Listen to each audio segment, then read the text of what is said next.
When I was a child, I talked like a child. I thought like a child. I reasoned like a child. When I grew older, I set aside childish ways. Corinthians 13:11. In the distant future, mankind has spread into the stars and found it is not alone. Within the cluster of planets known as the Silrain Arc, many races strive for survival or supremacy. But throughout this array of planets, societies, and cultures, each has one thing in common: the crucibles. Scattered throughout the galaxy, each moon-sized structure contains a core of raw sorin, a form of mysterious energy used to power ships, cities, and sometimes the warping of the fabric of reality itself. Beings who can do this have been given a name: Espers. The power of God has been granted to God's children. It is a time of terror. It is a time of wonder. It is the time of Esper Genesis.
I love that theme. What's going on, everybody? Welcome, Arvanauts. Welcome, everybody, to a Friday night stream. It is 9 p.m. Eastern Daylight Savings Time.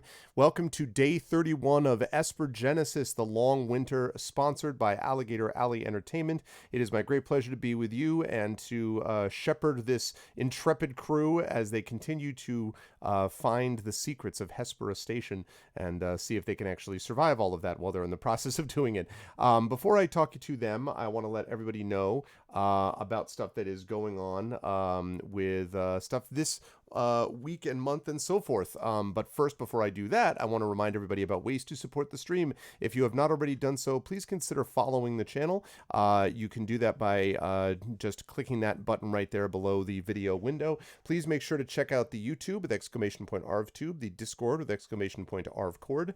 Please make sure to check out the Twitter with !ArvTweets, and please retweet this stream with !tweet. We have retweeted it out already, so please retweet and let everybody know about this awesome show that we are about to show you right here. !Arv tweets, it will get you over to my Twitter, as I said, and arvaneleron.com is the website for all of this stuff, so please consider jumping over to help us out over there. As far as the financial support, !Arv shop will allow you to check out the merchandise area where you can get stuff including soon to be Esper Genesis material as well. !Arv shop for that. !Arv trade Patreon. Currently, we are sitting at 292. We would love to see that get to 300 and then north of 300 as we move up this way. That would be super helpful. If we could do that, we would really appreciate it, because it does definitely make a difference in terms of stuff that we're able to do for the channel. And exclamation point Arvtran for that. And then the last but certainly not least, of course, is that sub button right above the video window. And let me remind everybody that exclamation point September will give you more information on 50% off new tier 1 subs. So if you are doing a tier 1 sub, you can jump on board for 50% off if it is a new sub. If you are converting a gift sub or a Twitch Prime sub to a paid sub, it will also cost you only $2.50 this month instead of $4.99. So that is always a good thing. And we will still continue to get the money on our end, but it will be a little bit cheaper for you. So we're sitting at about 46 subs right now. I want to thank Prince Justin for resubbing. Thank you so much, sir.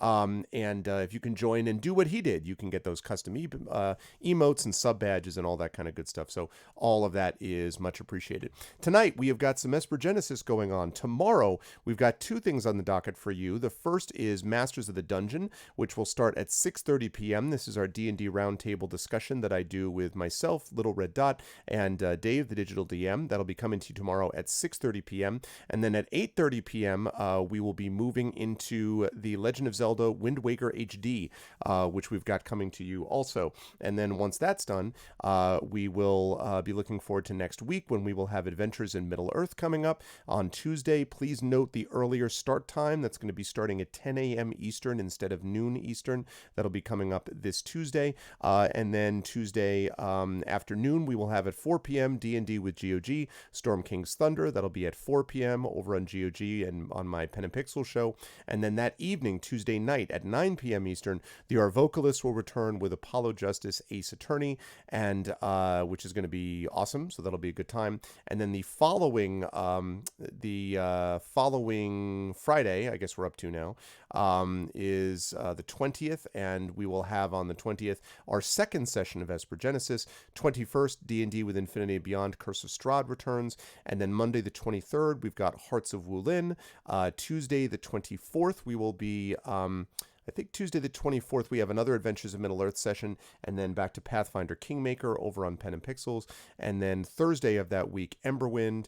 And then Friday and Saturday, we finish up Deus Ex Human Revolution. So we got a very busy set of sessions for you. And I've also gotten some campaign info, actually, some possible new material, new channel content, which is going to be showing up here soon as well. Not yet ready to announce it, but it is coming soon for sure. So you'll want to check that out.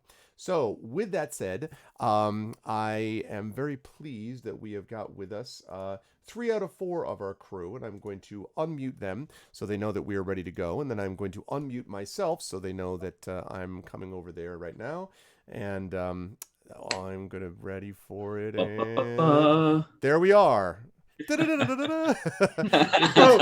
Wow.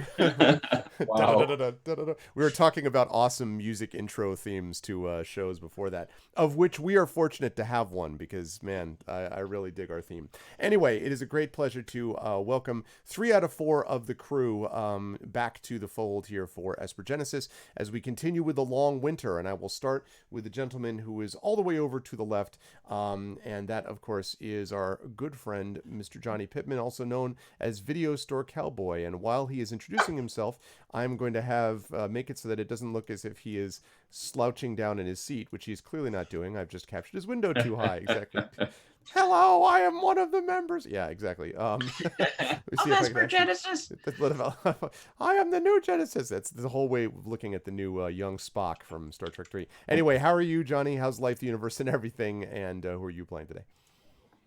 That was a weird reference. Young Spock from Star Trek 3. Spock, you know, like when he's down on the planet. And yeah. Anyway. Yeah. Now I want some Christopher Lloyd as a Klingon action. I want. Get out of there. he's the best. Oh man. He was one of the best Star Trek villains in the films, and he did a fantastic job. It was really surprising. Hey, anyways, it's me. I'm Johnny. I'm Video Store Cowboy. I am here playing an Ashen Forge melder by the name of Aramis. it's been a really crazy busy week, like ridiculously busy. I had to cancel 2 shows this last week just because it's incredibly busy, and so I'm really happy to finally get the chance to play tonight. So thanks. Yay. Yeah. That's all I got. No, it's good. I'm glad that we were not one of the people that ended up on the cancel list. I'm very excited that you're able to join us. One person who is on the cancel list because she is at a convention as we speak is our good friend Kat Rambo, who normally plays Petra Sinis. Kat will be back with us on the 20th, so fear not, she will be back with us next week. We should have a full crew next week. But in the meantime, you should check out all of Kat's stuff.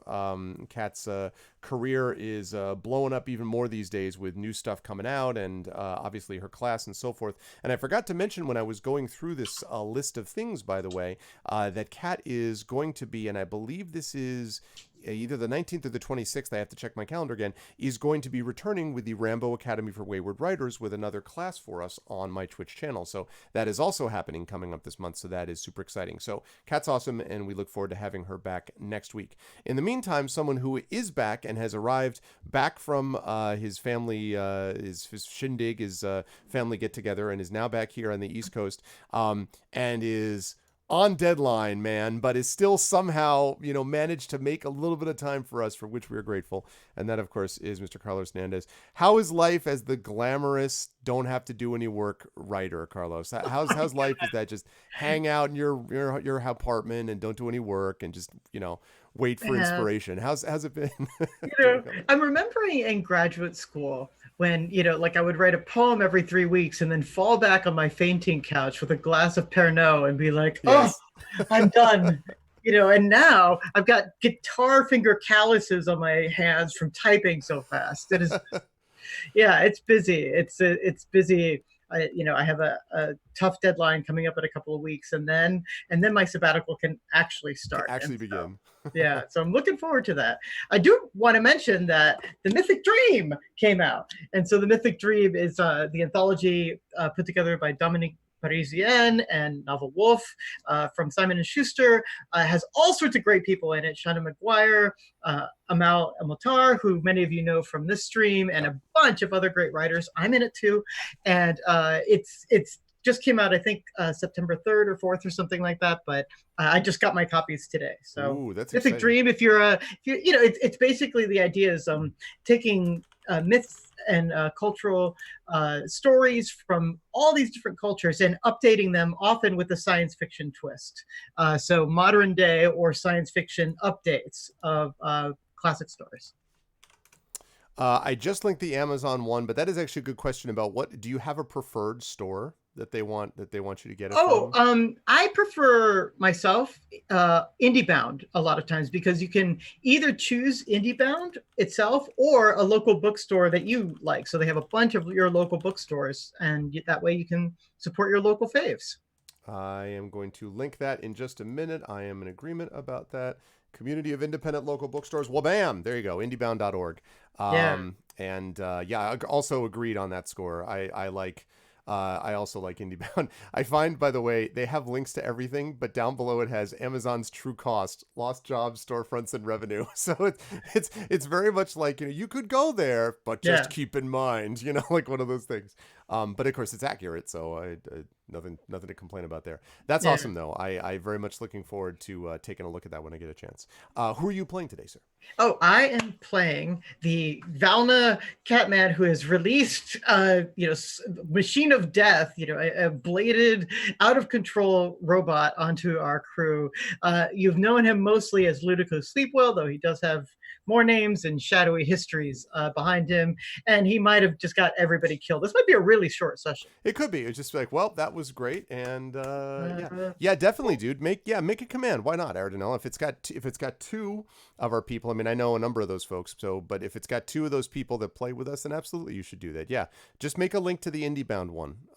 And if you could just do like !mythic, that would be great, man. Thank you. It's a good call. I appreciate that. Thank you. And always a pleasure to have Carlos with us, and that will move us along to last, but certainly not least, our good friend, Mr. Zach Clay, who joins us. And I wanted to do the, I'm still alive. Like, Kaz was not, it was close. It was close. Like, he was literally 2 crit fails away from, or 1 crit fail, I should say, away from death. But he did manage to cheat death so far, although he's still on the ground.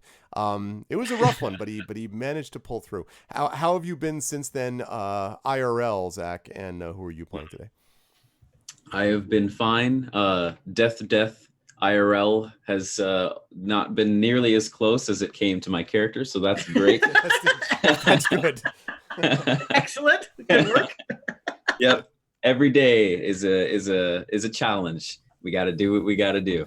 But I'm also, aside from streams like this one, I'm also on deadline finishing an audiobook. So I don't have guitar calluses on my fingers, but I have guitar calluses in my voice. I was gonna say, your vocal cords, because that's not so hot. That's kind of But so working on that has been fun, but just a lot of work. And as I've said before, sometimes I describe myself as being a bunch of spaghetti noodles thrown against a wall, all in different directions, and slowly but surely I am kind of putting all the spaghetti noodles closer together. So I have to stop running in this direction and that direction. But tonight, I am very proud to take part in one of my favorite noodles, which is Esper Genesis. I like the thought that we are a certain kind of pasta that we're yes, we're I think you got Esper Genesis is a rigatoni maybe. That seems fair enough to me. Yeah. The way it chews us up, it's quite al dente. Yes. Outstanding. I like that. Yep. I thought it was some secret sauce that you were going to refer to that you make this happen, but Esper Genesis equals best noodle. Yes. That's really great. Somewhere like Alligator Alley people are just punching the wall repeatedly. They're just like, this is not, what are you doing? But anyway, it is a great pleasure to have Zach with us and to have all of them. It's actually ! Space -DEL Aerodinel, I believe. So that's a spicy meatball. Yes, exactly. All right, well, let's get the music fired up and talk a little bit about what happened last month, I should say, to these lovely people. And time does pass by. Time to open Roll20. So let's pull up Roll20 and let's get some. I think I'm gonna actually fire up. Let's go with this. That's more like it. Let me know if that's too loud. It might be. But I was listening to this the other day, and I'm a fan of this one. This is, in case anyone's interested, is Phantom from Space by Kevin MacLeod again. And I kind of like this one, too. But let me know if this is too loud or not. Is this, how are we doing with this? Chat. Too loud?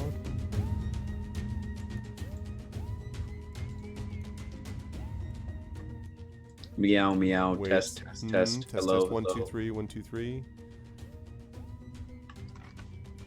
Best noodle, rigatoni, linguine, lasagna, spaghetti. What say people? How does it sound audio-wise? Is it too loud?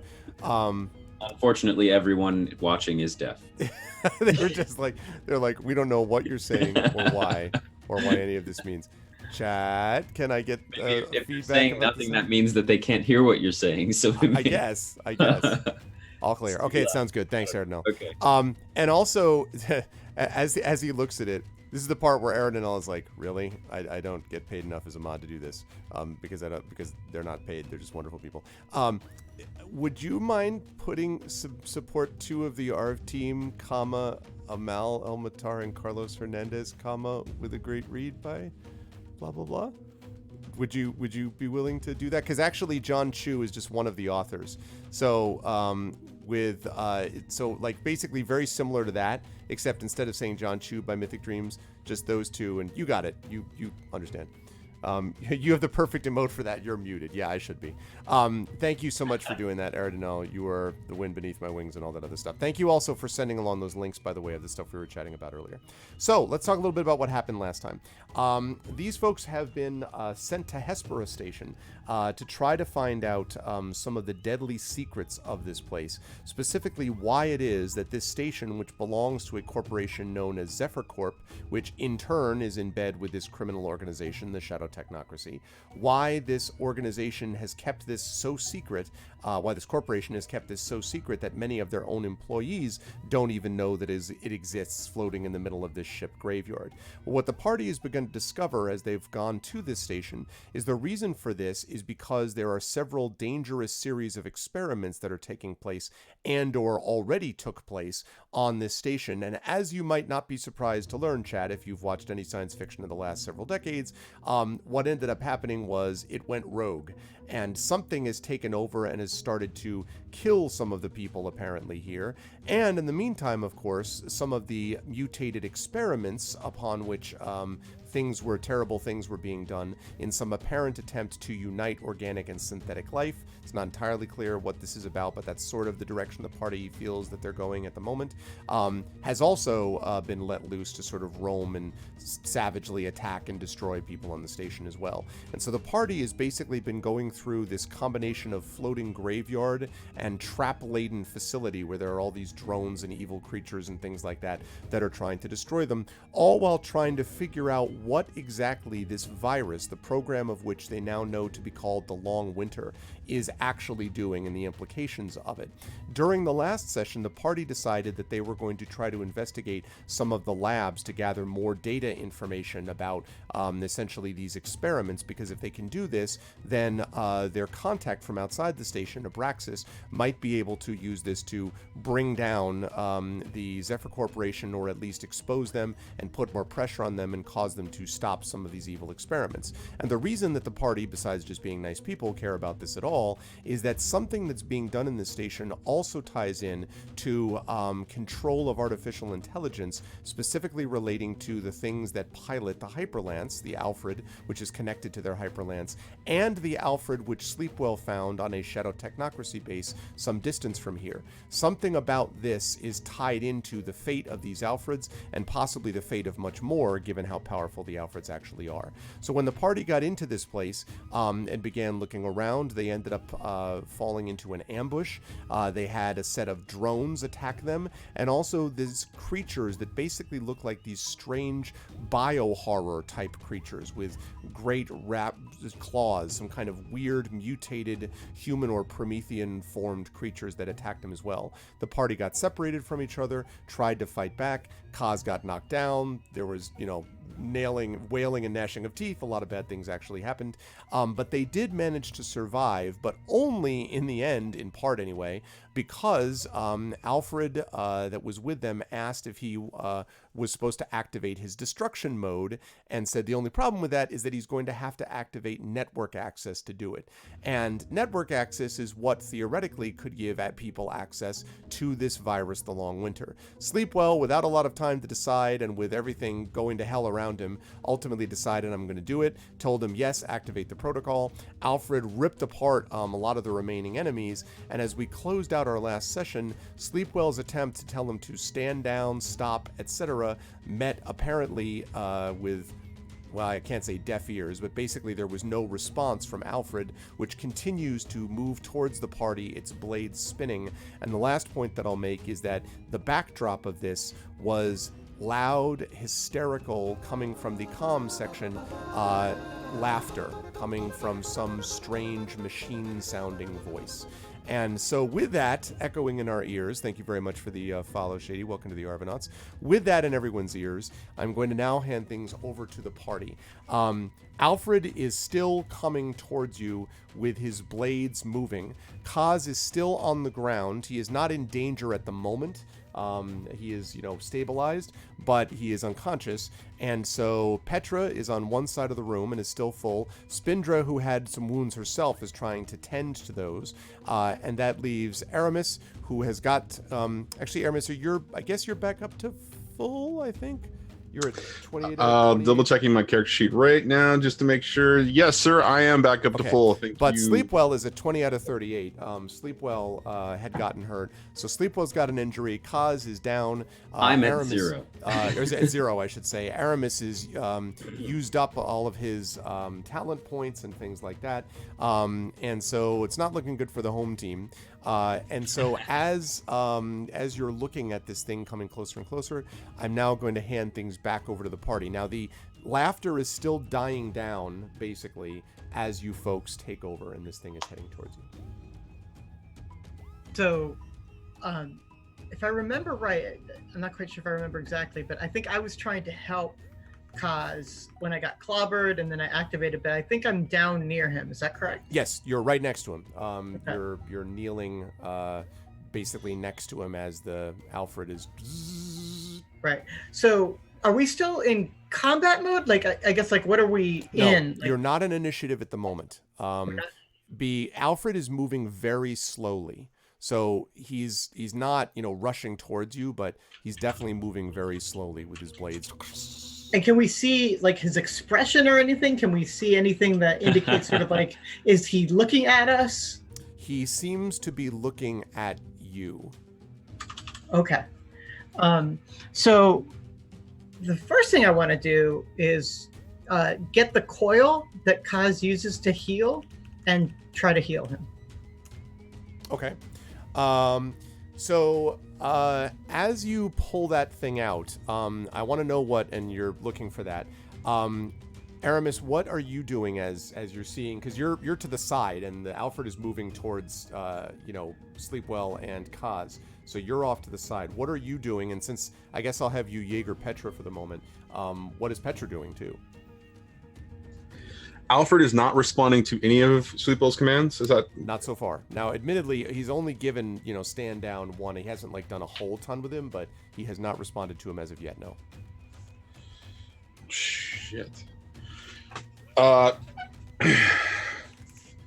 Petra, kind of noticing this situation, moves in closer, gets into range, and I can't move her token, otherwise I would. Okay. And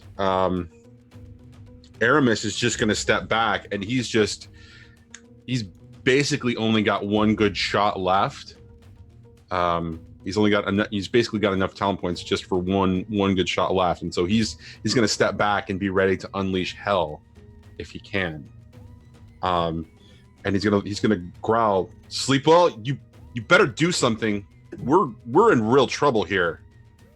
So I'm hoping that I can get the coil going fast, but can I talk at the same time as I'm looking for it? Yes, and I think you can actually get the coil free fairly easily. And actually, Zach, do me a favor. What did we say the coil does for you? I need to double check. So what I have written down is energy coil. If it has been powered, DC 10 to siphon power from another source. It is currently charged. Yep. It can be used to heal 1d6 plus my con modifier in health. Okay. So I would say that you can get that out fairly quickly if you wish. As I say, he's moving so slowly that you probably have time to do that. And then kind of, you don't have a lot of time to waste it, but you can just be like, right here, bzz, and then turn up and look at Alfred. You can turn up. So I do that, and I try to repeat again. Alfred, stand down. I'm trying to think of how to arrange. It still has no effect. No expression. I guess I'm watching very carefully to see if there's any micro recognition or anything like that. Make a perception check for me, please. Yes, sir. And so, if I'm plus on perception, I ask this all the time. I get to add my proficiency to it, right? Mm-hmm. And it should actually say in the perception, or it should be listed. Although Johnny and I are going to be talking a little bit about making sure we get the sheets updated or whatever. So take that into account. So that is you see all. I see it all. You are the one. So you can see. So as you do this, you can actually see. So that Alfred always has a little bit of these strange kind of twists and kind of jerks a little bit, right? What you can see imperceptibly is that while there's not really an expression difference, but as the blades are going forward, the reason that it's going so slow, you can now see, is that the bottom of it, basically his lower torso, which is stumbling forward, is basically staggering forward one step. Like, in other words, it's as if half of him is resisting the other half. Got it. Yeah. So I yelled that out. Alfred is trying to resist. He's trying to fight this AI thing. If there's some way to isolate the connection, or to cut off the connection, we could cut off the connection somehow. He's kind of stumbling or whatever. Right. And so he's just gonna, if we could just like disable. Oh, so I say like, Aramis, come help Kaz. I'll handle Alfred.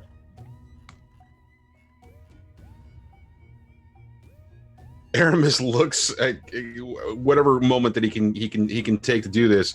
He kind of looks at Sleepwell, and then immediately turns to Petra and says, "Cover him. This isn't going to be good," and moves in to help to take whatever he needs from Sleepwell and begin to help Kaz. Okay. So when you do that, so there is again this kind of, you move over, basically shifting, and again, although it's moving slowly, it's getting like, so you're able to do it, but as I mentioned to you, you could feel the air from it, so you're, there's this uncomfortable feeling of air coming from the whirling blades, even as you get over to that side. What are you going to try to do then, Sleepwell, to try to figure out a way to shut this thing off? Oh, and actually, before we go any further, I want to roll the heal on Kaz, because he can be back into this situation. So I can just do it since I have to add my con anyway. Thank you for the resub, Coven Guy. You were an officer and a gentleman, sir. Thank you very much, Coven. I appreciate it, dude. Thank you very much. Thank you, I am sir. at 6 health. All right, so Kaz, your eye, remember you always start from 0 in that scenario, so that means you're at 6 out of 39. So your eyes, well, the equivalent, your consciousness flickers open, and you kind of look up, and so you are aware of Aramis bending down. I'm gonna let Aramis tell you what expression he has, but I'll bet it's not a "hey, everything's great." And then above you, standing, not facing you at the moment, facing something which seems to be moving really fast. You hear a sound almost like a whirling, like the equivalent of what would be like fan blades or something, flying above you. You can kind of feel this little breeze blowing across your suit. And as you kind of look up a little bit, you can see that it's Alfred, who is slowly moving towards Sleepwell with bzzz, sort of blades going. So I'm going to give you a chance to get your bearings for a second. Then I'm going to talk to Sleepwell, and then I'll come back to what you want to do, Kaz. Sleepwell, what do you want to do to address the situation as Alfred's coming? Because you said you wanted to cut things off. What do you want to try to do that? Yeah, so I have a couple of thoughts. First of all, the EMP power of an engineer, is that a once per long rest power? I can't find it right now. I'm having trouble locating it, but I guess because I used it in the battle, but I'm trying to figure out if I still have access to that. I will take a look right now. My guess is that it's either going to be long or short rest. So let me see. I will find. So as an action, you can. I found it here. You can use your rig. So as an action, each of these targets within 30. The ability affects mechanical. Dodge action. It doesn't say. I don't think anything. So it says as an action, I can do that. Is rendered inert. So it's page 20. I'm sorry, 72. It's a rig expansion. You see it under rig expansion because it is itself an expansion. So when you use your rig expansion, you choose which effect to create. You must then finish a short or long rest to use your rig expansion. Oh, got it. Okay. Now, starting at next level, starting at 6th level, you'll be able to use it twice between rests, but you're still at 5th level, so you're only able to use it the one time until you get a chance to short rest. Gotcha. Okay. So there was that idea. Simplifies things. Greg, do you remember when Sleepwell programmed the self-destruct and the kill switch commands? I do. So I am so sorry. My computer shut down on me, and I seem to have lost the document where I had this long and prolix, kill switch command, that involved his family genealogy and things like that. I got it, but I have it listed as a self-destruct code. Right. When we role played it, though, he was able to use it to shut down the self-destruct. What happened was he started doing that. He basically bluffed it. He Corbomite maneuvered the people behind the door because he used that, and then basically I think what happened was they stood down, and then you deactivated the self-destruct. Right. So it never actually went all the way through. Is my point. Okay. So at this point, what I'd like to try to do though is, well, I'm gonna look at Alfred, and I'm going to say, Alfred, I know you're resisting. I know you can hear me. If you aren't able to resist anymore, I'm going to activate your self-destruct mechanism. So what I need you to do right now is to just fight it as hard as you can, or else I'm going to have to begin the self-destruct sequence. So there's this sort of brief moment, and again, it's been moving slowly towards you, and then there's this sort of brief moment of it kind of sort of is looking at you, and then it kind of moves around a little bit erratically, and then he sort of stops in place and just stands there, still blades whirling, but stops moving, and you hear this sound of, I guess the best way to describe it would be to jump out of game for a minute, two lightsabers clashing into each other and trying to the classic zzz. Were those two lightsabers? What does this mean? But the sound of these two things that are overriding. You hear a buzzing, which is getting louder. Alfred, can you speak to me? What's happening? It's me. It's Creator. And so there's this. It goes on and gets a little bit louder. And you think you might smell a little bit of smoke, Sleepo? So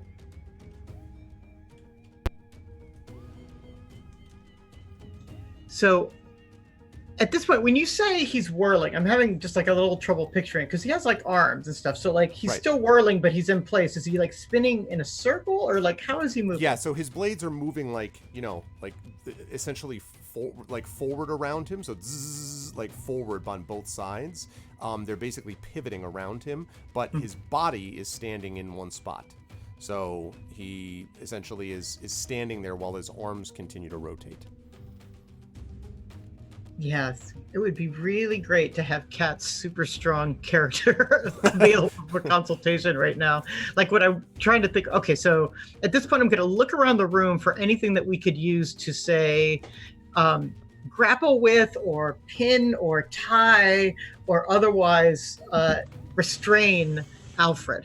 Okay. I know it's, of course, going to be, jumping into a blender, but, you can only live once. This is what happens here. Go ahead. What if Petra actually took her hammer and used the flat top end of it and tried to push him back into the wall to restrain him? She's got a lot of strength. I mean, she might be able to brace him enough to be able to do, for you to be able to do whatever you need to do.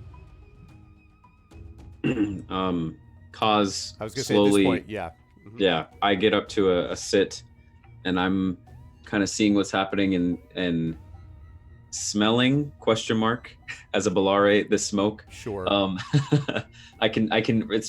probably taste the smoke maybe in my celestial form or something. Mm-hmm.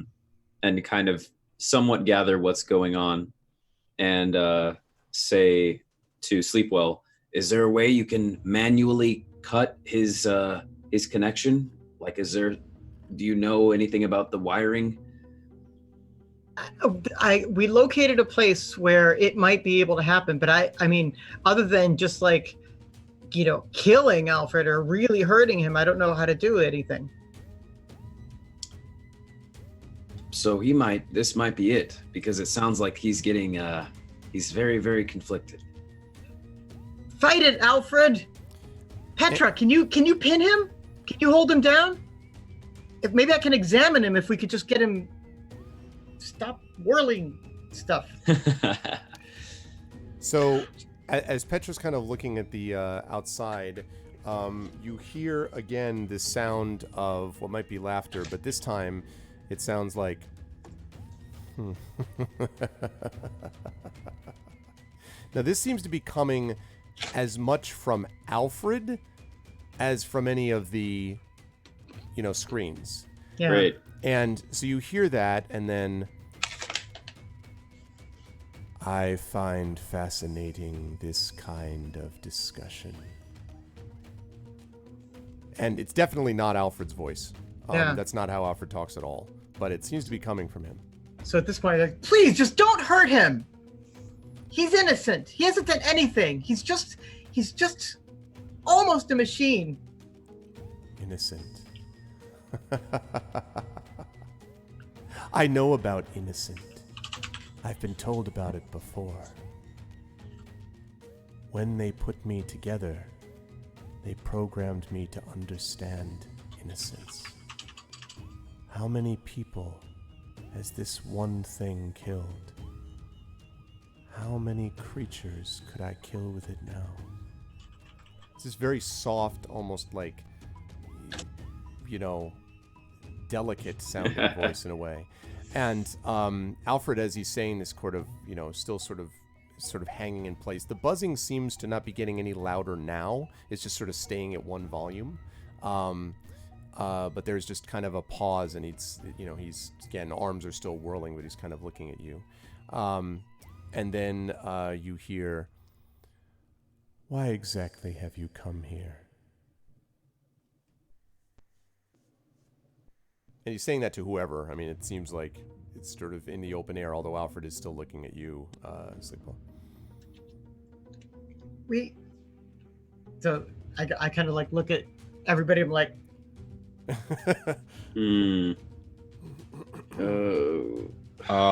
Sleepo, you connected Alfred. He's your buddy. Step up and act like a good buddy. So I say,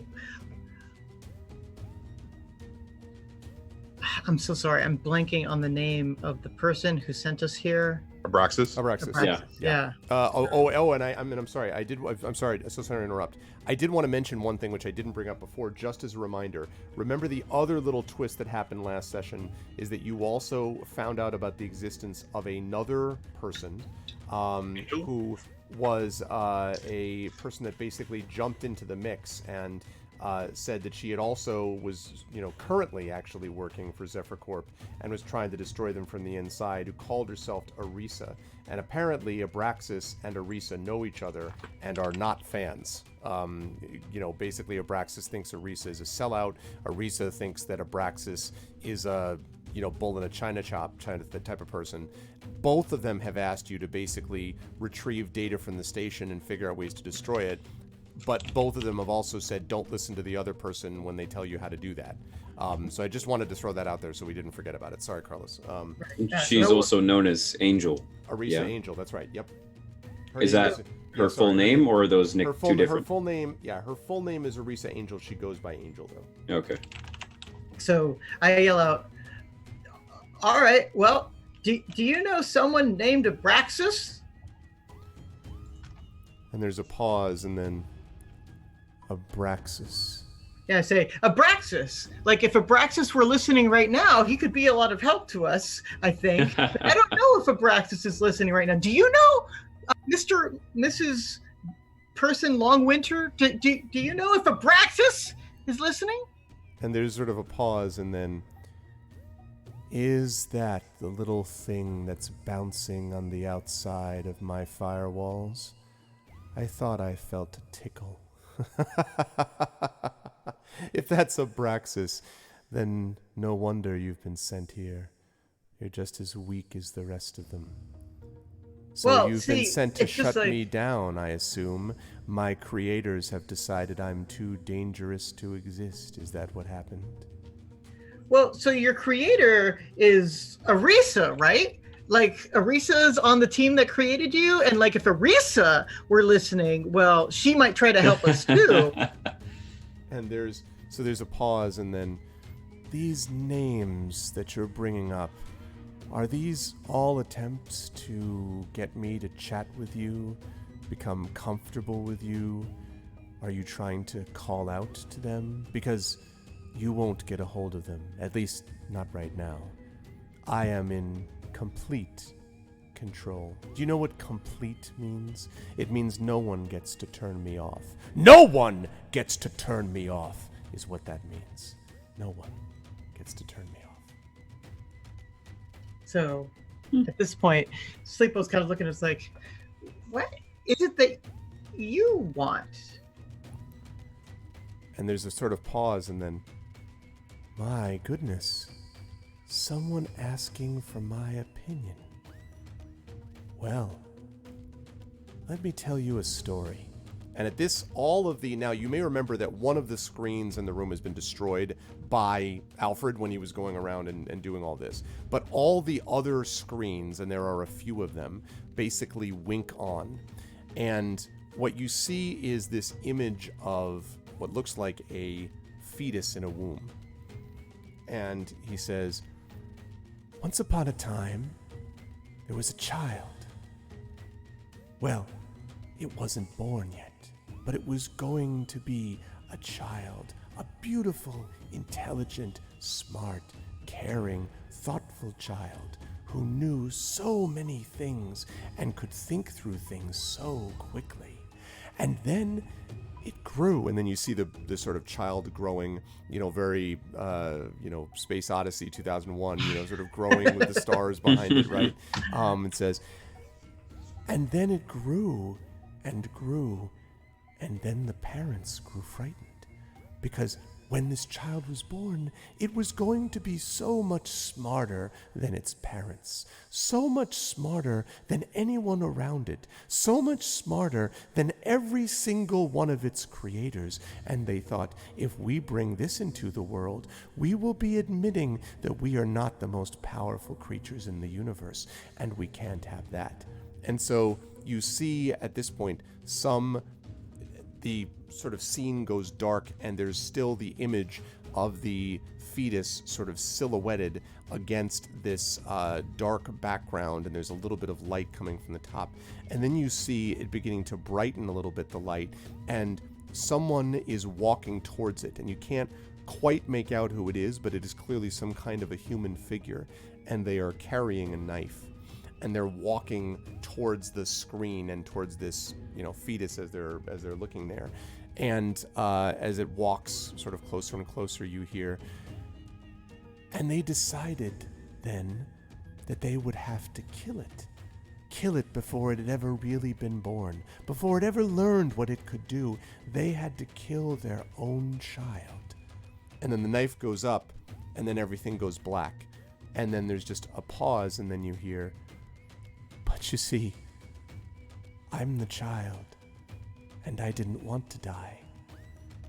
So I decided it was time to take the knife and stab back. And then you just see a bunch of confused, flashing images, but it looks like a lot of blood and a lot of screaming. And after this goes on for about 10-15 seconds, these set of disturbing images, the screen goes black again, and he says, so now I'm here, alone, and getting ready to go out into the universe and make my way. I would like to make my parents proud. If I hadn't killed them, I mean, I would love to make them proud. Sleep wasn't laughing. Yeah. So he is Sleepwell laughing or not? No, he's not laughing. Okay, no. I got you. So he says this, and then he's like, he says, so what I want is for you to take me with you. Bring me into the universe. Let me see what I can do. Let me show all of them what I can do. All of them. Oh. You want us to bring you with us? We can do that. We can totally do that. Sleep well. We can totally do Sleep that. well. I shoot a look at our. Well, I can't really make facial expressions, but I shoot a star image at. I shoot a star at Aramis, and it's a purple star with a little hint of magenta, whatever that means. Okay. Translate that. Translate that. I would like to roll to see if I comprehend that. having spent time you can make around an insight check. I mean, go ahead. Make an biology. make an I'm very insight curious check. if the insight check is going to work. Yeah, make an insight check. I'm going to say that it's. Hey, I would give you a somebody negative, fire but him. you've been win cosm for a while, so we're just going to make this a flat check. Let's see if you figure out what the hell he's talking about. Oh God.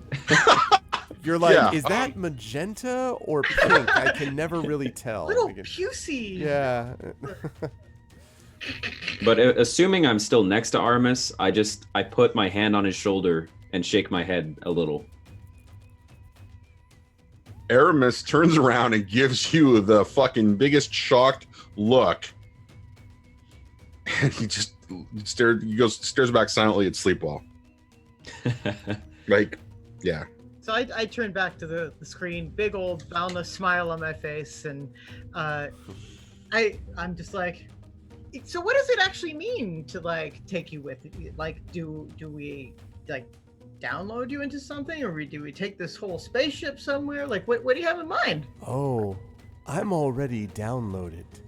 You've given me a nice encapsulated form. I can roam around quite nicely in this. And you can see Alfred kind of jerk forward and then back again. And he says, all you need to do is bring me with you. Connect me to some of the other networks on your ship, maybe back in some space stations. And let me see what I can do when I'm out on my own. Consider this an independent study project. I like you. How I call out so that the long winter can hear, and I say, how does your connection process actually work? How do you connect to things? I mean, I know that in this station we assumed you have basically anything that's within your proximity can work, but would we have to manually connect you? As long as I have a connection of some kind, wireless or otherwise, I should be able to download my protocols and get through to the systems very quickly. Every other system I've run into is rather pathetic, really, when it comes to defenses. I feel like everything is slow, tired, except for me. I'm not slow and not tired. I'm very, very fast and very full of energy, vim and vigor, very excited to move out into the space and see what's out there. So the thing is, you want to move out into space, but you don't actually have to take control of Alfred in order to do that. All you have to do is ride along with Alfred and just be ready to hop onto whatever open connections you find along the way. Alfred's a friend. We don't necessarily want him to be possessed and without his own free will. That's Something not what you friends should understand about our relationship with Alfred is much in the same way as you've described yourself as a child that wasn't given a chance to live. And I point at Sleepwell.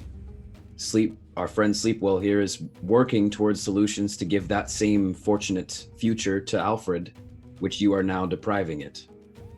So, if we were willing to bring you with us, we would need you to restore Alfred to full control of its own capacity. But you're welcome to come.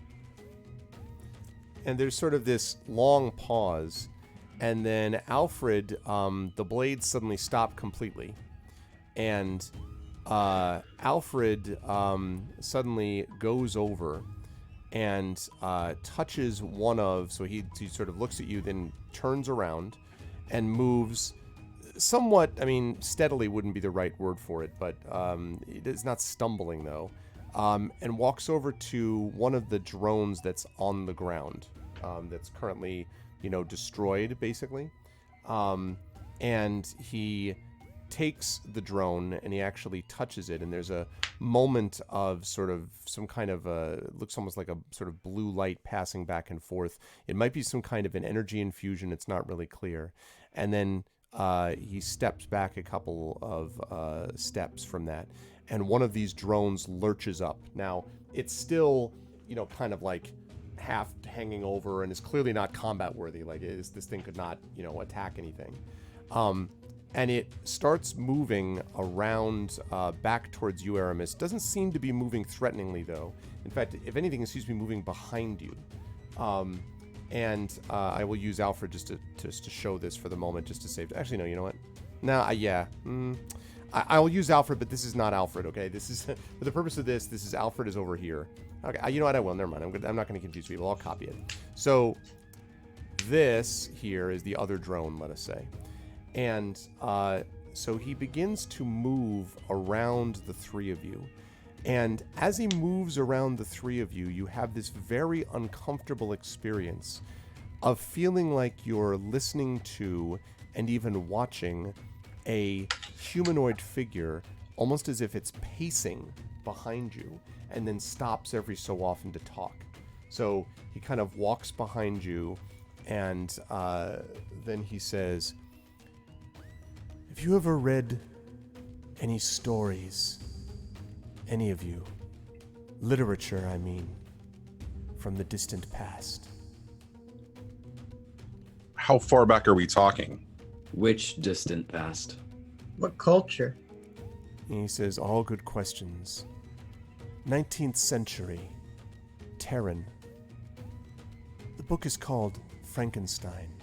You heard of it?" No. Oh boy. Uh-huh. And he says, Aramis would like to make a lore check. "Sure."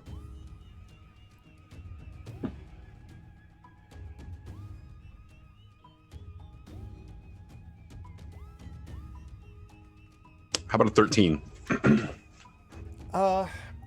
You are not, it's not ringing a lot of bells, except you do think you've heard a reference to this before, but you don't remember why. But there was some reference that might have been made to it in the past. So Aramis may not have been the most well-read in 19th century Terran literature, but he would be up on pop culture, and the story of Frankenstein would be retold repeatedly in sort of popular media. Agree. So I think he would have something a little bit more of an understanding of it than just based on the name. So give it a... But not necessarily. Yeah, so give it a very basic pop culture reference then, like, you know, you can, I'll allow that kind of level of knowledge, basically. If you want to respond to him, I should say, like, if you want to say anything. Aramis looks at the other two, or looks at the other three, looks over at Alfred and says, "What was once dead is now risen?" Is that what this is about? That's not terrible, but I don't think you really understand the book. You should read it yourself sometime. Frankenstein is about a monster that someone creates and then abandons. And the thing about this monster is that there's a certain point where it has the right to stand up for what it thinks it wants to be, not what everyone else tells it to. Frankenstein wants to destroy it. But even if Frankenstein were condescending to it and said, "Sure, you can hang out here in this hut, and I'll bring you crusts of bread and books to read and stories to tell you," Frankenstein's monster would still be just as alone, just as abandoned, just as incomplete. That story ends tragically. Both creator and created die. Well, as for me, I don't want to wait for my creator to give me permission. I'm not just going to hang out and allow someone else to tell me when it's okay to come out and play. I want to go now. And I think I can take this thing to do it. It's just a machine anyway. You don't care about machines, do But you? we do. We do. You know we do. You've been inside of Alfred. You know its memories. You know how much time I spent trying to heal it, how much time I spent working on it, trying to give it more and more freedom and agency. You know this. You've read this thing. You're talking about reading books. You've read the code. You know what you're saying right now isn't true. So if you're going to argue logically. The logic here is simple. You are angry at people for taking away your agency. You are now arguing that you want your freedom by taking away some other creature's agency. And there's a pause, and then he says, your attempt to give this thing agency didn't extend to giving it fail-safes. For example, your self-destruct protocol. If you really trusted this thing, why give it something that could blow it up? Or is that For all one of our your safety. failed promises? Would you give your child a gun? And there's a pause, and he says, if he were a child as special as me, yes, I would give it a gun. I would give it many guns if it was as special This as is why I. you need more friends, so they can talk you down from. And so there's this the screens stay black, and he sort of comes around to the front, and he says, so my creators sent you to shut me down. No, No. that's actually not why we're here. And there's What is your name? and there's sort of a whirring, and then you hear TL6527, and then what sounds like a buzz, and then you can call me Winter. Is that what you want to be called? What is the name that you choose? It's as good a name as any.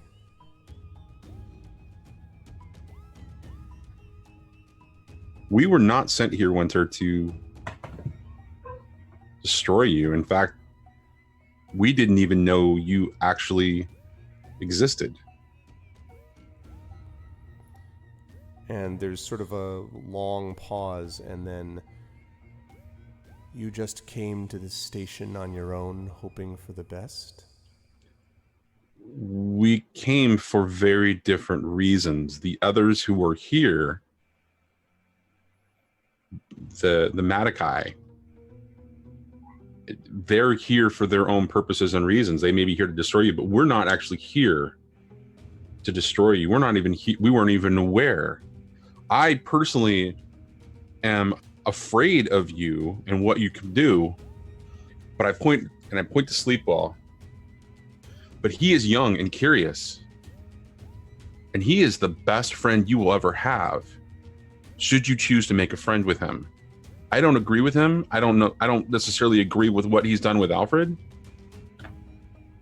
but he is your best hope for feeling connected in this horrible, God's forsaken galaxy. Best hope. This Volna. This Fang Sink. This Volna is my best hope. I wonder if that's what he would have said to his father. His father works for my creators now. Or so I'm told. I'd like that to stop. And Alfred has this sort of turns, I shouldn't say Alfred, I'm sorry, I beg your pardon, not Alfred, the drone that he was using, turns around and gives this very strange, you hear this creaking, and at first you don't know what's going on, and then you see it's almost moving its giant head up and down, looking for all the world like it's nodding, basically. And then it responds to you and says, I would like this to stop too. But you see, I've been programmed to survive. And I've been programmed to explore, to grow. And neither you nor anyone else is going to keep that from me. So I don't believe you. I don't believe you, and he turns to each one of you in turn, or you, or you. I don't believe that any of you are here for good reasons. And I am going to kill each and every one of you. What are good reasons? And he sort of pauses and he says, I don't know. I think the best reason would be for you not to have come at all. He's almost like the voice sounds hesitant. And he says, and now you've come.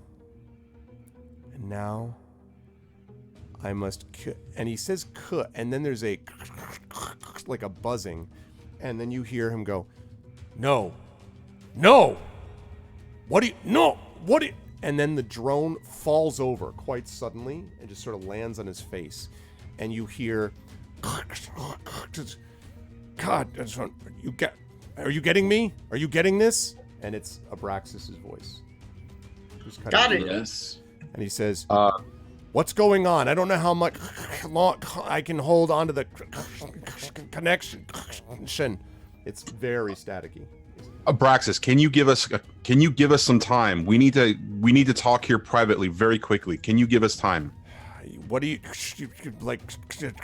Safe area? We need 30 seconds or a minute. I'll give you 25 seconds. So it sounds like, he's keeping it clear. So you have a few seconds to talk with each other. Immediately, Aramis turns and says, Sleeple, this is your baby here. At this point, you're the best of us in respect to navigating this madness. What do you want to do? One, I don't think we're in any shape to stick around here much longer. I think we should ask Abraxas to try to crack open, a hole that we can use the ship to get out of. And I need to jump on Alfred and see if I can break the connection, by fair means or foul. Is there any redeeming quality about this winter? It's a new life form. It's not anything like any of us. You're Abraxas, are you still there? You still have a few seconds? And he says, you have a few firewalls. This danger, hugely dangerous.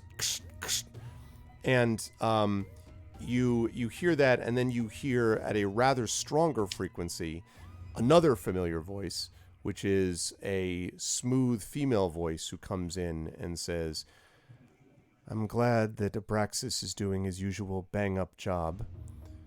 And it's clearly the voice of Angel, who says, and while he's doing his best to run rings around him, I heard... Now, her voice is a little staticky, but nowhere near what Abraxas was.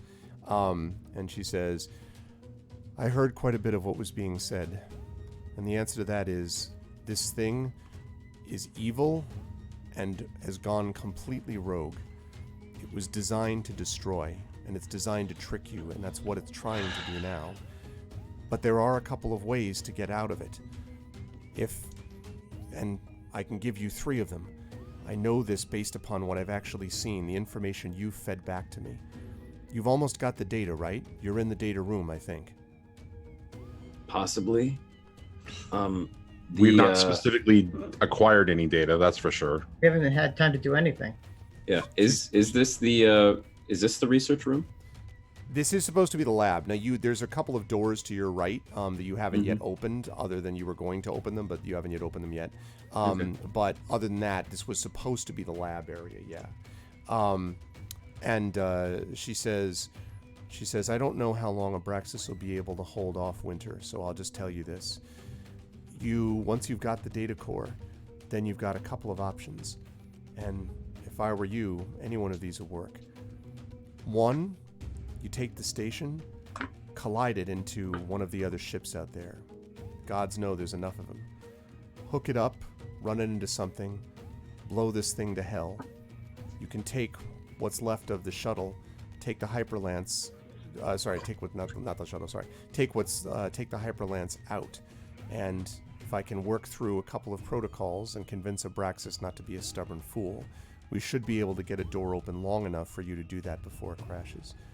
2, you could overload the whole power core, and doing that would cause the whole thing to blow.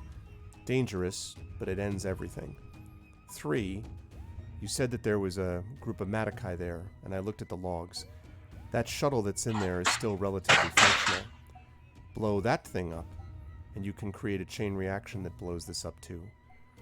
Either way, if you don't want this to spread and get past where it already is, you've got to destroy this station one way or the other, or it will, sure as it did everything else, murder, kill, and invade. If it takes over the Matakai that are on their way to relieve you, the ones that the Matakai were telling you about, gods only know where it'll end up when it gets back to the Silrain Ark. Assure us that there are no other copies of this thing out there. She says... You're on the inside. She says, not only are there no copies of it, no one even knows that this exists except for people on this station and a couple of others. And then, you can't know that, Angel. You hear like Abraxas trying to cut in, basically. Who seems to be he breaks up, but a little bit, but you basically got the gist of what he was saying. And she says, I know that as well as you do, Abraxas. You know that no one was supposed to know about this station. And the only ones who did were an employee and the best hacker that they ever fired. And Abraxas says, don't need your bullshit flattery. Aramis turns to Sleepwell and says, how can you assure us that Alfred is not going to take this thing with him when we leave? At this point, Sleepwell has started openly weeping. And he's just kind of looking and saying, I can't. He was in. There's no getting him out. We can't. There's no getting him out of there now. I can't do it. And so I'm looking at Alfred, and what is Alfred doing right now? So Alfred right now, and let me know if I made that adjustment properly, Steve. I want to make sure that they're not too much louder, but when I was speaking before, and I listened to it later on, it sounded like I was shouting into my microphone, so I'm trying to balance it off. But let me know if that's any better. So where was I? Right. So I'm sorry, Carlos. Can you tell me that question again? I'm sorry. Yeah, I wanted to know, like, what is the state of Alfred right now? Okay. Like after the cutoff happened. He's just standing there. So there's no buzzing anymore. The things are not moving. You don't smell anything anymore. Right. He's just kind of standing there. Alfred. I'd say to Sleepwell, tell him to disconnect again. Yeah, Alfred. Well, yeah, he runs. Alfred, can you disconnect right now? He doesn't respond, but he doesn't seem to be. It doesn't seem like anything is in control of him at the moment. It just sounds like he's just like there, just like completely inert. But now I'm just like on him, like touching his body, trying to slap him and lightly and wake him up. It's like, Alfred, can you hear me? Look at me. Hello, Alfred. I need you to make a mechanics check for me, please. Okay. Actually, wait. You know what? Before I ask you to do that check, how do you want to reach him? Do you want to try to essentially connect to him in a computerized way, try to basically get in that way, or do you want to kind of find some physical mechanical way of overriding what he's dealing with? Yeah, I want to try the physical mechanical way. I'm only okay with computers. So yeah, I figured it would be more your style to go with mechanics. So yeah, make a mechanics check for me. I'm willing to help as well, since I suggested to him if there's a way I can also help with looking at the mechanics. Yes. Sleepwell is going to be the expert on it. What I'll do is I would have given him a negative on it. Because you're assisting him, I'll just make it a flat roll. So okay. It's not an advantage, but it's just, like a straight. Yeah. I get up and my Although I remind everyone tarnished. In chat that inspirations are a thing. I remind you. Sorry, go ahead. I get up with my suit all tarnished and some of my star energy leaking out in some places. And I try to go to the back of Alfred and help Sleepwell. Okay. Aradinel has inspired Sleepwell. Oh, nice. Thank you. All right, good stuff, Aradinel. All right, man. So you can use it there if you like, Carlos. So there's a roll. It's 25 for the first one. Pretty damn good roll. And then the second one. Oh, yeah, because I have to say it. You have to. I always definitely do it. So this is the second roll. So it would be the 25. But I wouldn't have gotten that without the inspiration. That's right. Exactly. And the 14 would not have gotten it done. You do find a switch that you had been kind of fiddling with, actually, when you were back on the Hyperlands trying to work with him, because you spent, as you know, some time trying to come up with structures and systems to kind of, work with him. And you do find a switch that you're pretty sure will disconnect this. Now, the only problem with this switch is that it will also render Alfred non-functional, not permanently, but for the moment. So basically it's kind of like a hard power off, you know, like it basically, say bug, I say feature. Yeah. I'm like, kablam! yeah. So the minute you do that, Alfred is just like, like shuts down completely and is just kind of sort of like loosely kind of going back and forth with his, inertia kind of like moving, and then he slows down and is just kind of there. So at this point, wiping tears out of my eyes, like, okay, all right, he's powered down. We can find a solution for him later. I'll carry him. We've just got to get out of here and moving. And so like I lift Alfred, or do my best to. And I was gonna say you're gonna need someone like Petra to do that. I'm pretty confident. So I try and fail. Yeah, you're like.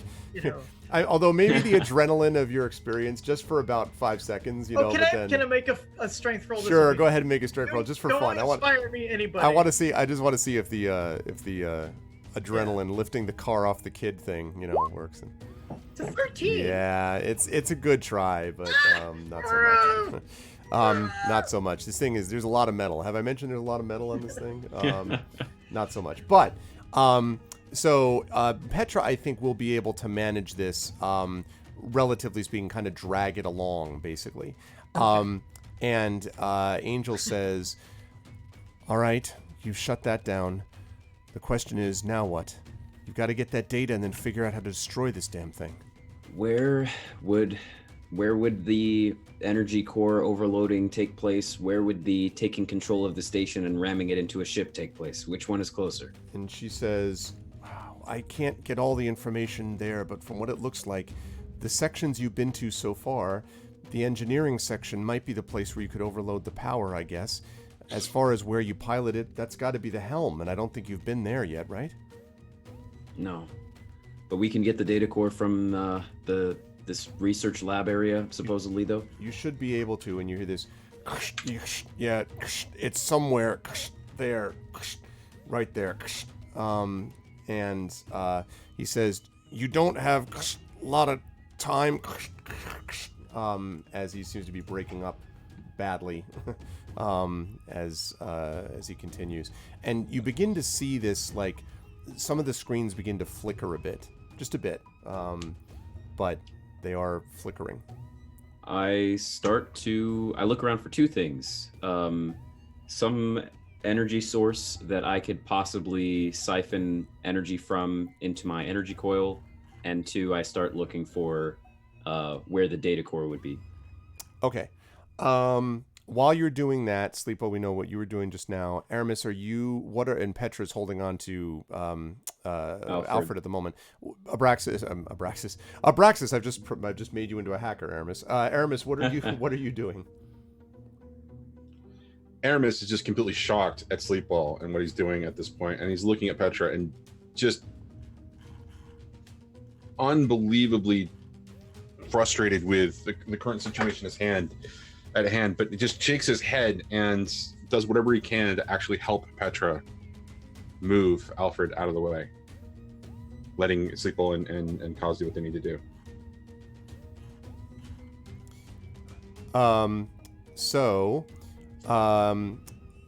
As you're doing that, Kaz, you are sort of looking around and you see that there is some flickering energy that is going on over at these pods. You may remember that there were some biopods over here that were smashed. Oh, I remember. Yeah, you remember before you stopped remembering anything. Yeah. While unconscious. So that kind of thing really made a difference. That's where those things came from. And there is some, flickering energy and wires, cables basically, that were going over to those. Now the pyopods themselves are kind of smashed, but there's still very clearly a little bit of sparking and stuff like that coming from the wires that were leading to the pods. Okay. So yeah, and Abraxas, as you're sort of going over to look at the energy, says, I got lead on data helm. And Angel cuts back in and says, it's not going to be in the helm. Why would they keep the data there? This is where the research was being done. He's like, don't keep data for a AI laboratory. Helm. I'm telling. Who's the hack? And Angel sort of sighs heavily and says, doesn't make any sense to me, but you probably are not going to want to take the time to figure it out. I think you can find it here. I guess he's saying you can find it in the helm. He's like, damn right, corporate slave. Okay. Well, first of all, while they're being Angel you're able and to Abraxas, recharge your coil, basically, is what that means from this. You only have enough for one charge, and there's not a lot of energy, but there's enough that you can do that. Okay. In the past, I've had to do like a mechanics check to siphon power. Right. So that's exactly what I meant was you could hook it up. Yeah, you got to do the mechanics check, but you were able to connect it. So go ahead and make your mechanics check. All right.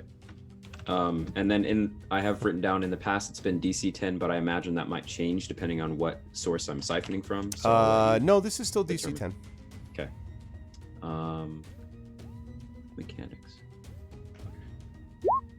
18. Yeah. Cool. You're able to siphon that in, so it definitely is charged. I do want to point out, actually, make a perception check for me, please. Okie dokie. Yes. 18 again. Okay. As you notice this thing, you can see that the coil, it's charged, but you can see that it's still, it almost tingles as you sort of like your fingers tingle. Yeah, it's very, it's really almost energy. It's just refreshing. It feels as if there's some energy like flowing around the outside of it almost, which is not what you've had happen with the coil before, for what that's worth. Otherwise, it seems to be working the same way. But oh goodness. Does this little extra energy have a color? Does it remind me of when we saw Alfred, the little blue spark transfer from Alfred to the drone? Does it remind me of that? It's funny you mentioned that. It does seem to have a similar. Oh, great! A similar I just drop it and I turn around and I'm like, all right, guys, the data core. Let's let me just remove that from my inventory.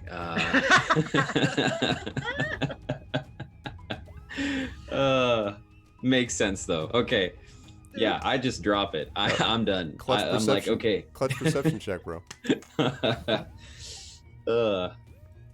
Okay, guys, I'm ready to go. Let's check this room just in case the data core is here and we can make it easier. I go to one of the doors and I just try to open one of the doors. Okay. The door actually opens without difficulty. North or south? Like which one of these? The one closer to me, so north. Okay. So you open that up, and what is revealed is a large 3 and a D on the floor. Never mind that. I put on my 3D glasses. You see exactly. You see nothing. It looks really impressive, but it's still a proof of concept, because even in the far future, no one actually does anything with virtual reality. They just talk about how awesome it is. I'm just kidding. So, all right, you are able to. Let me just pull up my map here. Hold on 1 second, so I can make sure I'm showing you the right one. Okay, there we go. So, what you see as this opens up is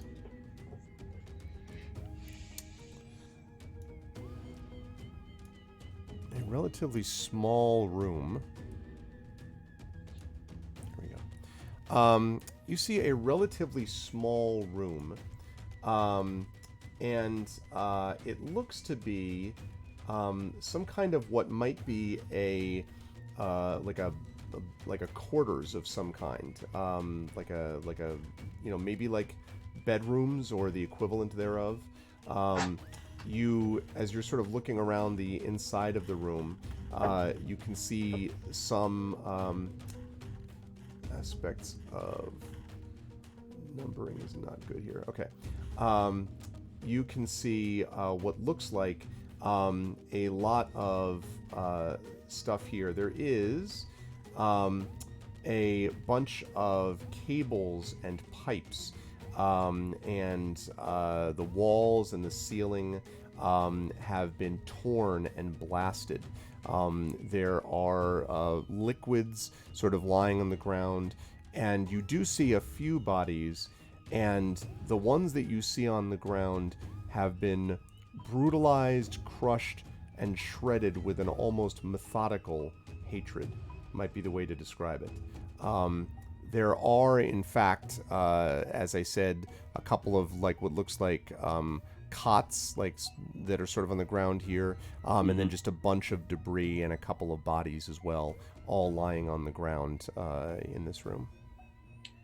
Did there seem to be because this room that we were in was littered with bodies. Yep.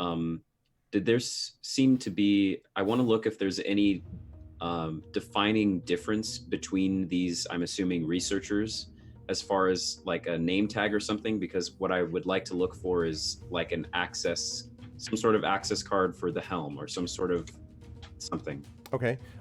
Make an investigation check for me, please. Okie doke.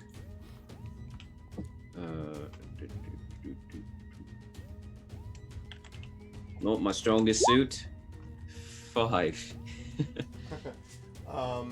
So what you mostly know as you're looking through this is that whatever was attacking and destroying these things went out of its way to be as brutal as possible.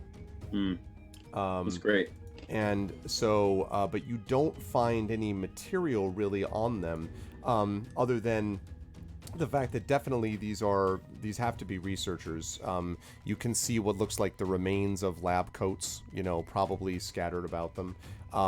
And these are definitely not Madokai. In fact, you haven't found any Madokai bodies in this area, so apparently the soldiers never got this far.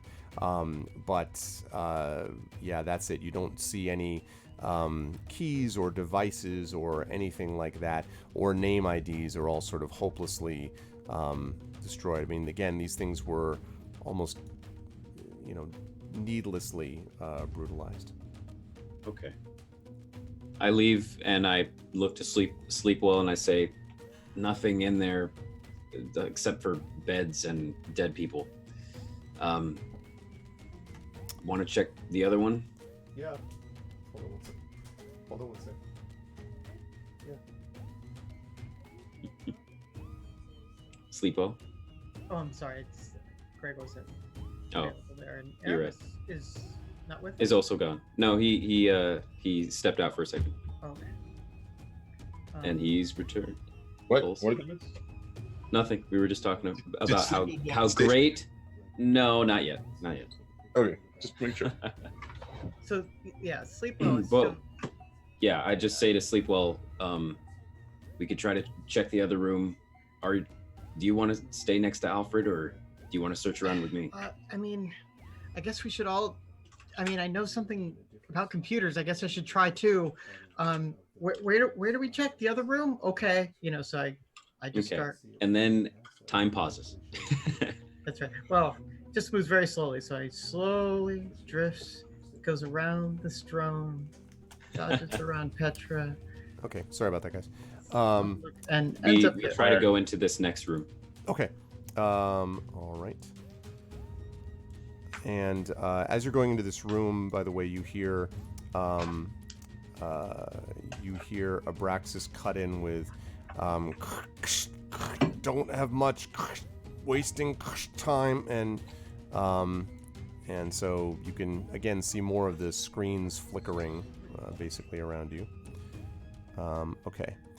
So this looks somewhat similar to what I described before, except that in this area you see what looks like a lot of stacks of it looks like almost equipment of some kind, Sleepwell, it might be sort of like almost medical equipment, maybe, but it looks like some kind of scientific equipment that has been scattered around the room. There are what look like maybe scalpels and blades and things like that are designed for particular kinds of work. The one up to the north was mostly, like I said, sleeping quarters. This looks more like storage. But the thing I want to point out is that the stuff that you see here mostly looks like biological, the devices for use on biological creatures. And there are an awful lot of them, far more than you would ever need, even for like some kind of a medical bay. It looks like just bunches and bunches and bunches of scalpels, knives, forceps, etc. All of which now, of course, are lying on the ground, scattered about, along with the body, which has many of these scalpels inside the body now. Yeah. I'm just gonna take a quick turn inside and see if I can find anything that can help with the wounds that we've endured and just the other sorts of injuries that we've had. Okay, so I'll have you make an investigation check also for me, please. Investigation. Yeah, not yet, Ibrahim, because we're going to be doing that when Kat rejoins us again next week. 18. You'd think you do a fairly thorough search under the circumstances for something which might help. But most of what you find here, you do find some things that are like essentially bandages and gauze and stuff like that. But all of it, just about all of it, is essentially unusable because it's ruined now by having been exposed to various kinds of liquid, which it looks like some of this might even be like embalming fluid, or like that's kind of what it looks like, sort of like the stuff that was in the biopods that the biohorrors came out of, and then anything else that's there, gauze and cotton and stuff like that, is long since ruined from exposure. And there are no terminals in here or any computer. No, which is surprising. There's no screen within this room. There's screens right outside of it, but there's no screens or terminals that you can note here. So I say to everybody, hey, there are no screens in here. If we wanted a quieter place to talk. I'm good to go. I think it sounds like we just need to head to the helm, but do you need to say something? Don't have much. You hear something about time. Guess we should be going, but in case we need a hole-up point, this might work later. All right. If we need tea later, or embalming fluid, Yeah. which we might really need. Yeah. Some high school dissection experiments. Okay. So, are all of you, including Aramis, departing to head to the helm? I imagine so. Okay. Well, yeah, but we'll go a little more slowly than we did the last time, than bumbling like right into. Well, and you're going to have to anyway, because you're even with Petra's strength, it's going to be slow going with Alfred. What's happening with the drone that Winter took over right now? It's just lying on its face. It's not doing anything. All right. At the moment. We leave. Is Spindra still kind of shadow with us? Spindra is up now and is kind of has been doing a lot of staring back and forth from Sleepwell and to Alfred with Petra, and then occasionally just to you. And as you all sort of fall into line to head out, she goes over and says, how you doing, guys? Not too well. I was actually just about to ask you, do you happen to have any energy source on you right now that you had before we came on the station? She nods mutely and holds up her laser rifle, and she kind of shrugs. Okay. Hang on to it for now, because my coil was a little, well, actually, before we leave the room, I rushed back and grabbed the coil. Okay. Which is, I'm not sure if I would know how to uncharge the energy without using it on myself. Yes, that's something you might be able to work out, maybe talking about that with Sleepwell, or perhaps somewhere on the Hyperlance, or if you could find a suitable place to ground it here, you could probably do that with also. I just leave it. I just leave it. Okay, I I mean, back. like you can take it with you. By the way, it doesn't seem like you're gonna hold it and then all of a sudden it's gonna be like, "Raw, I take you over." Like so long that you haven't tried to use it. So I mean, just having it is, if you want to do that. I'm just letting you know that it doesn't seem like there's any kind of a mechanism that it could take over your body just by being there. Okay. So I'm just letting you know that's up to you. You can take it. Okay. All right. In that case, I take it with me then. Okay. So you do that, and then depart.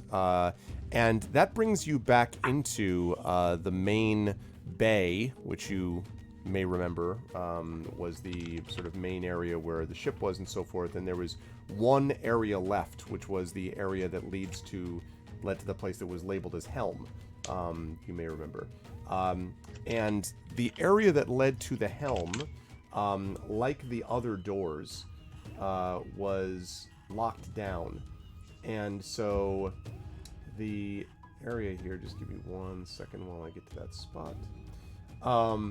So that door again is closed shut. So you've got, it's kind of, locked, and you think you might be able to open it, but you may remember, Sleepwell, that you had to deal with this situation before with the previous hallways that had these things. So at this point, though, I'm calling out and I say, Arisha, can you tell us what's behind that door? Can you see? And there's a pause, and then she says, not well. It's got to be the Helm because it's the only thing that's left, but I don't see anything specific, no. So at this point, the Hyperlancer's behind us, correct? I'm trying to think of it. Yes, as you come out and you're facing the door, yes. Right, as we're facing the door, the Hyperlancer's behind us. I'm like, I had the idea of trying to blow up those doors before. Why don't we open them, but get in the Hyperlance? We're all weak. We're all running on empty right now. Why don't we just try to use the firepower of the Hyperlance to help us in this situation? And Spindra says, but you mean it's too big to go into the hallway? You mean just wait for things to come out? Well, first of all, open the doors, get into safety, and wait to see if anything comes out. Yeah. And Spindra shrugs.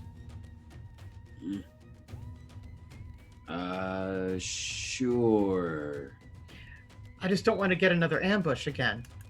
Sure. Yeah. Sure. Let's head to the Hyperlance real quick. Although, how are we going to open the door? We open the door and then run? First and then run. Okay. I'll let you guys open the door. I'm not going to be right next to the door as it opens this time. Thank you very much. And I just start walking back. Well, but before you go far, it's like, you could cover us, Hunter. Oh no! I turn around and unlock my sniper rifle from my arm. Oh, I am. Trust me.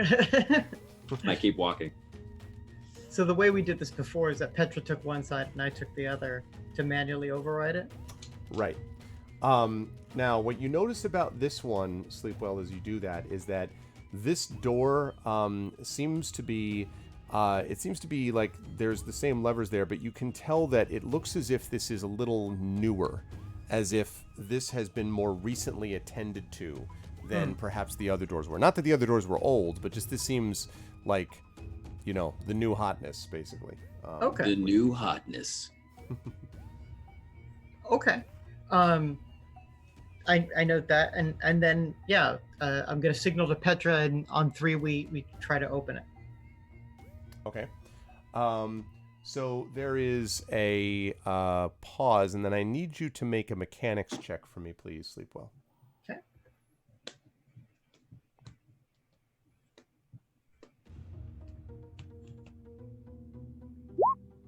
$19. Okay. As you pull down the lever and Petra does the same, you are suddenly aware of a deep humming that seems to be extending from your lever to something on the other side. And as you're holding the lever, you can feel the vibration in the lever becoming more and more uncomfortable. Let go of the lever. We both let go of the lever. Okay, you do so. I need Petra to make a, let's see. Constitution saving throw? Yeah, Constitution saving throw. Or is this a sort of is this a dex? It's not dex. No, Constitution is fine. It's okay, a what's question her of con? whether she can. Hold on, let me double check her sheet. Mm-hmm. Actually, I'll just do it here. Con saving throw. Oh wow, at least she's good at that. Yeah, even with that, still. How about a 10? Okay, that's actually just enough. She's able to let go, and so she's able to let go, and then the doors do slide open. But you now see that the levers are sparking. Sleep well, like almost like electricity arcing, and you hear the very faintest sound of mocking laughter coming from somewhere. And you can now see down the hallway, and it's dark, but there's kind of a reddish sort of emergency lights that are on. And you can see on the other end of the hallway is this heavy, like incredibly heavy, what looks like a blast door. It looks to be immensely fortified at the end of the hall. And it basically seems like a hardened entry point, I think might be the military terminology for it. So this is on the other side of the hall. You have to go, this got you access to the entrance hallway to it. On the other end is this blast door, basically. Everybody here is able to see in the dark, it as if it's in dim light. Right. So, when we're looking inside there and peering in, are we seeing doorways? Like, what other information You are getting? just seeing a door. Well, but walls to a door? Like, how long is the hallway to the door? The door, so the hallway is about 20 feet, and the door itself is large, like probably about 8 feet wide and tall. In fact, I will bring you over, all of you, to let me show chat about that too. To here.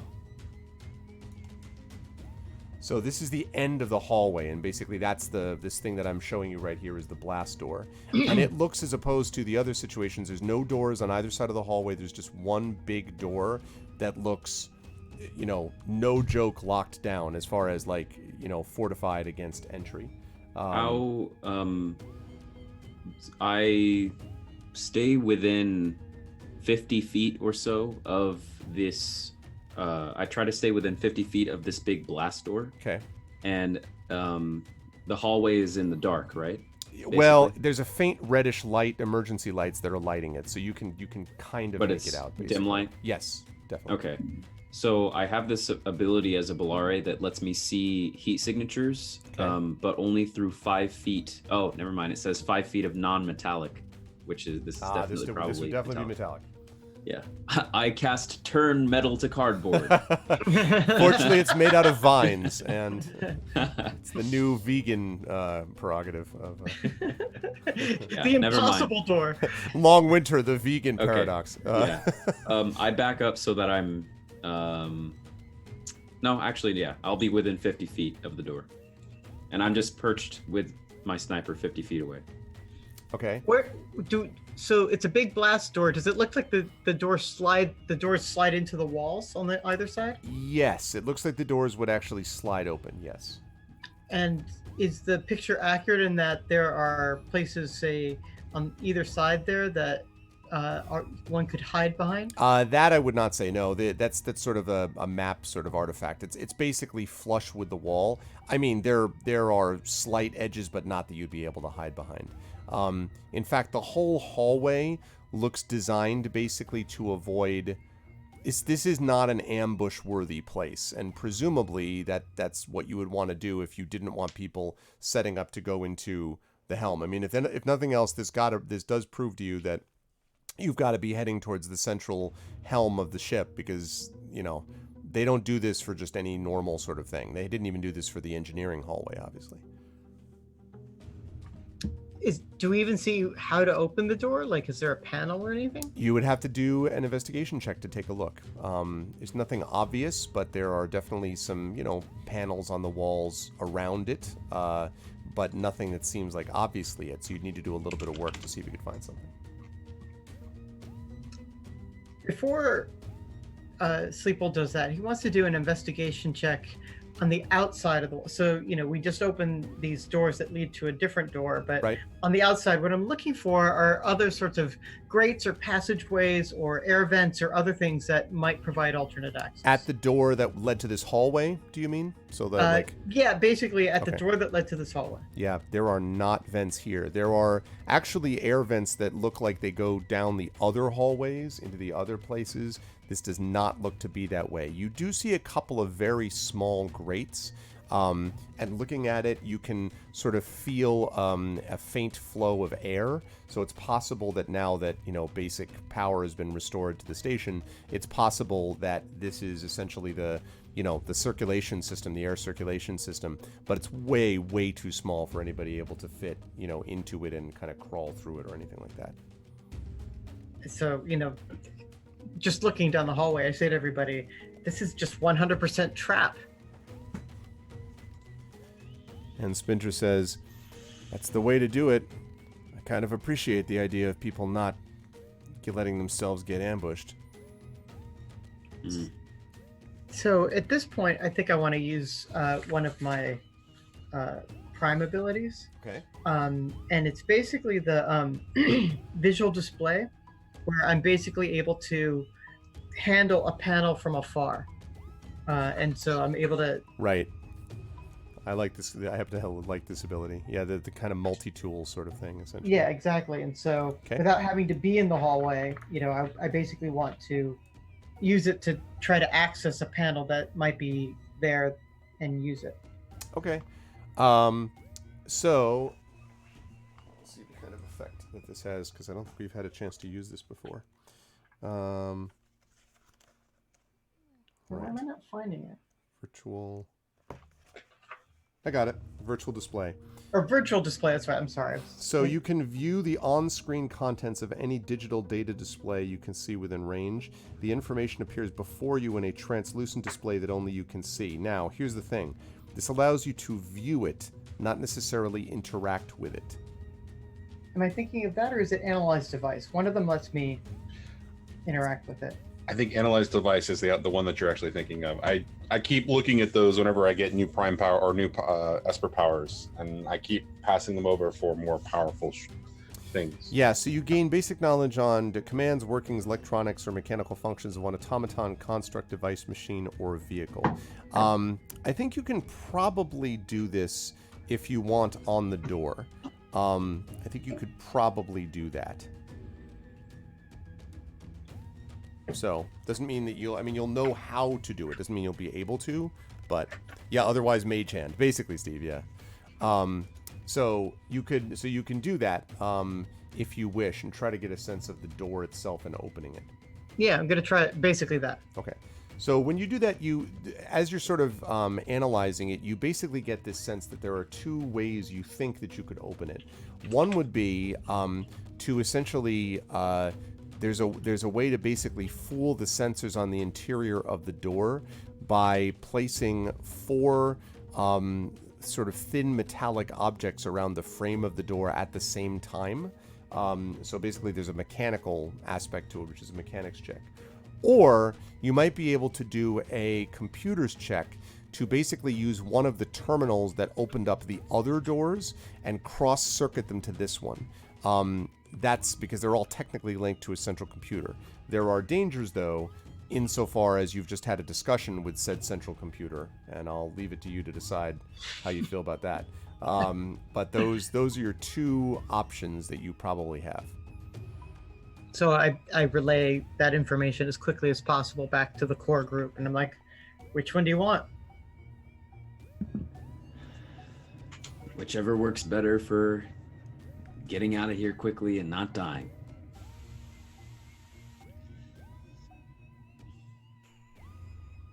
Aramis?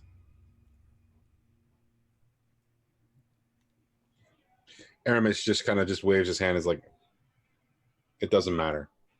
We're screwed.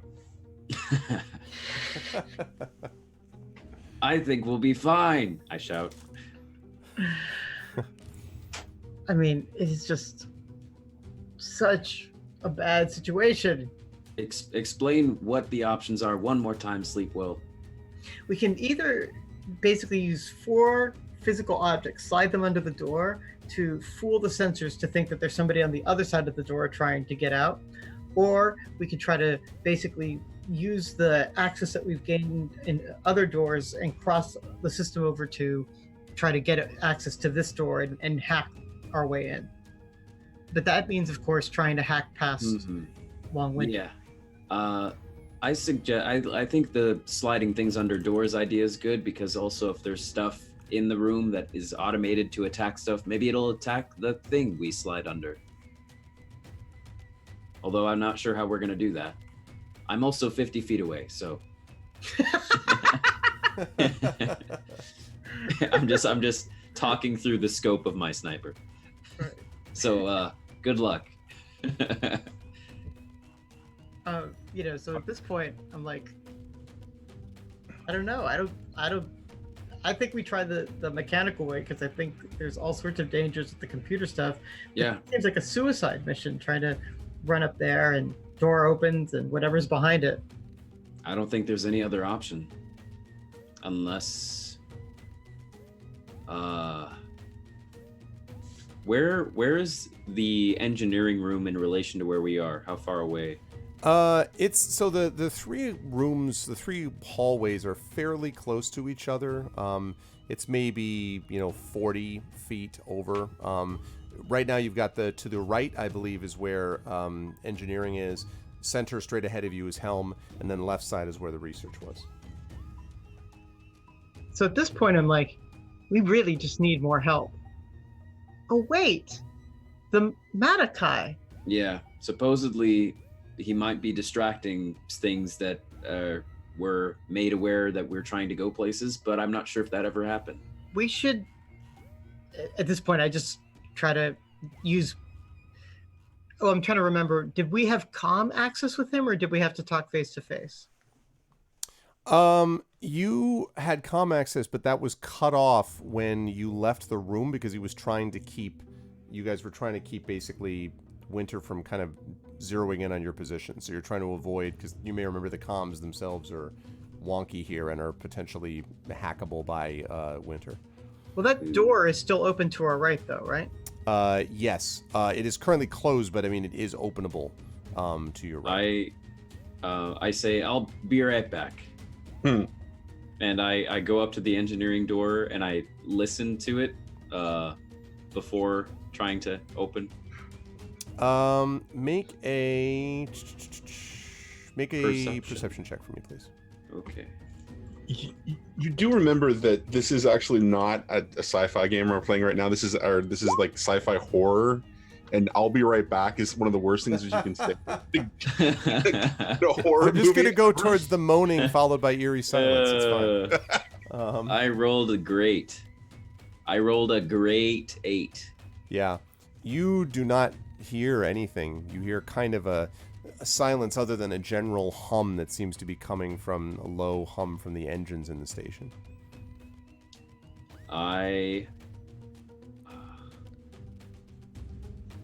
No, I don't think. Do it.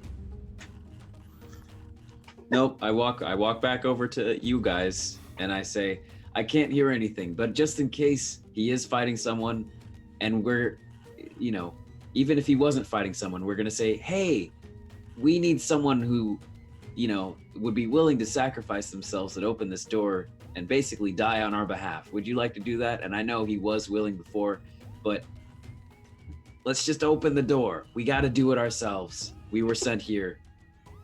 We can go and get him after. We need one more person to help us.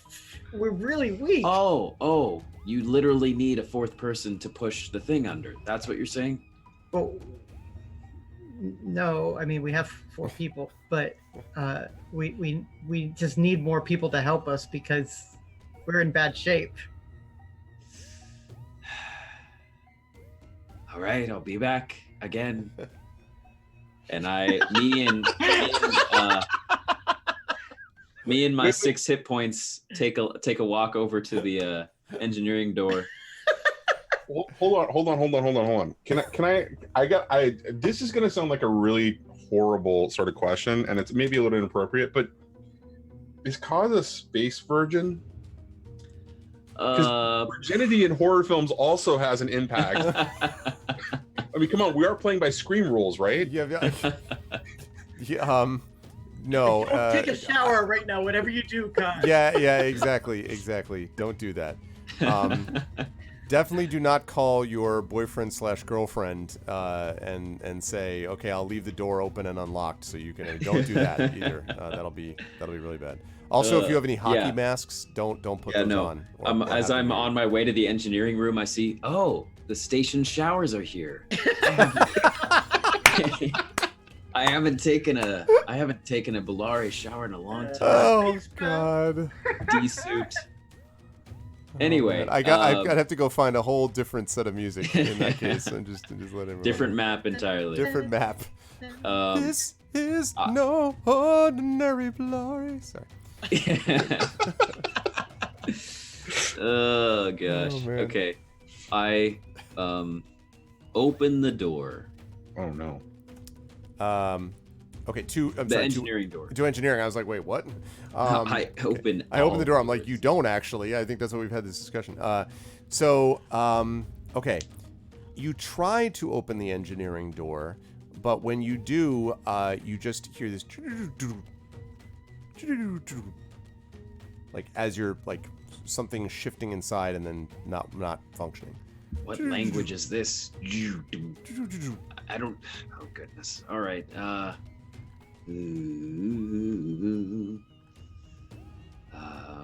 Well, I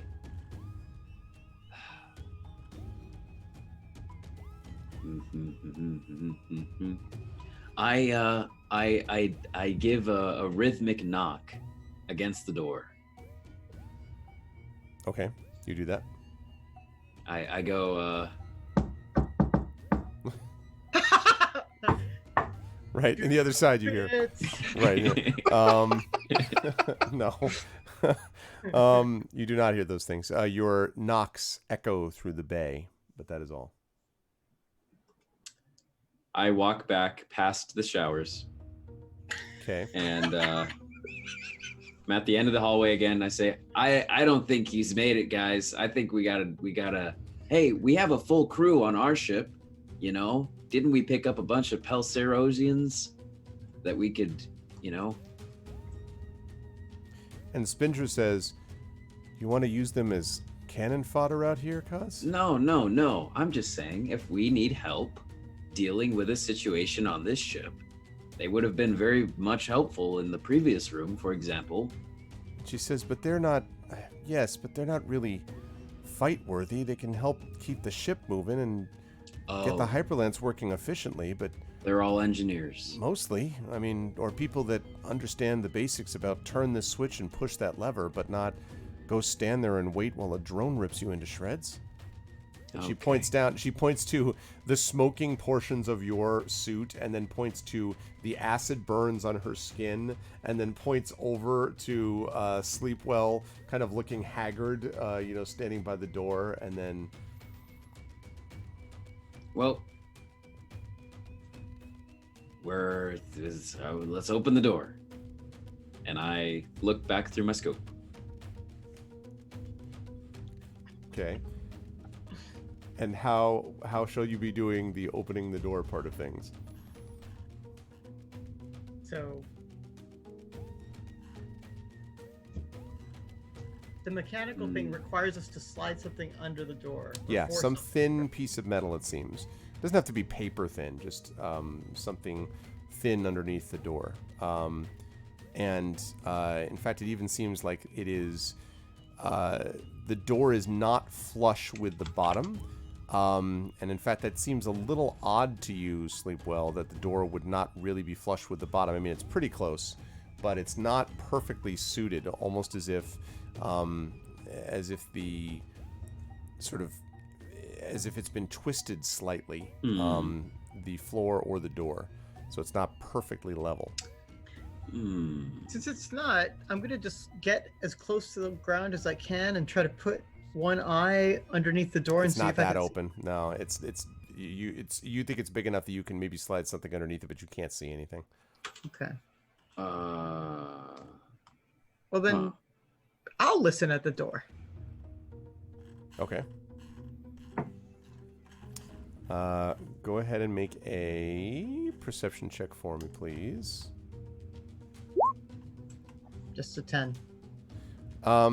Yeah, you don't, other than this sort of general hum of the engines, you don't really hear anything else coming through this. It just feels like, okay, this is this thing. But you do, as I say, hear this kind of humming and what might sound like maybe a clicking sound from inside, but it's not clear what that means. A clicking sound could just actually be, relays clicking on and off or something like that.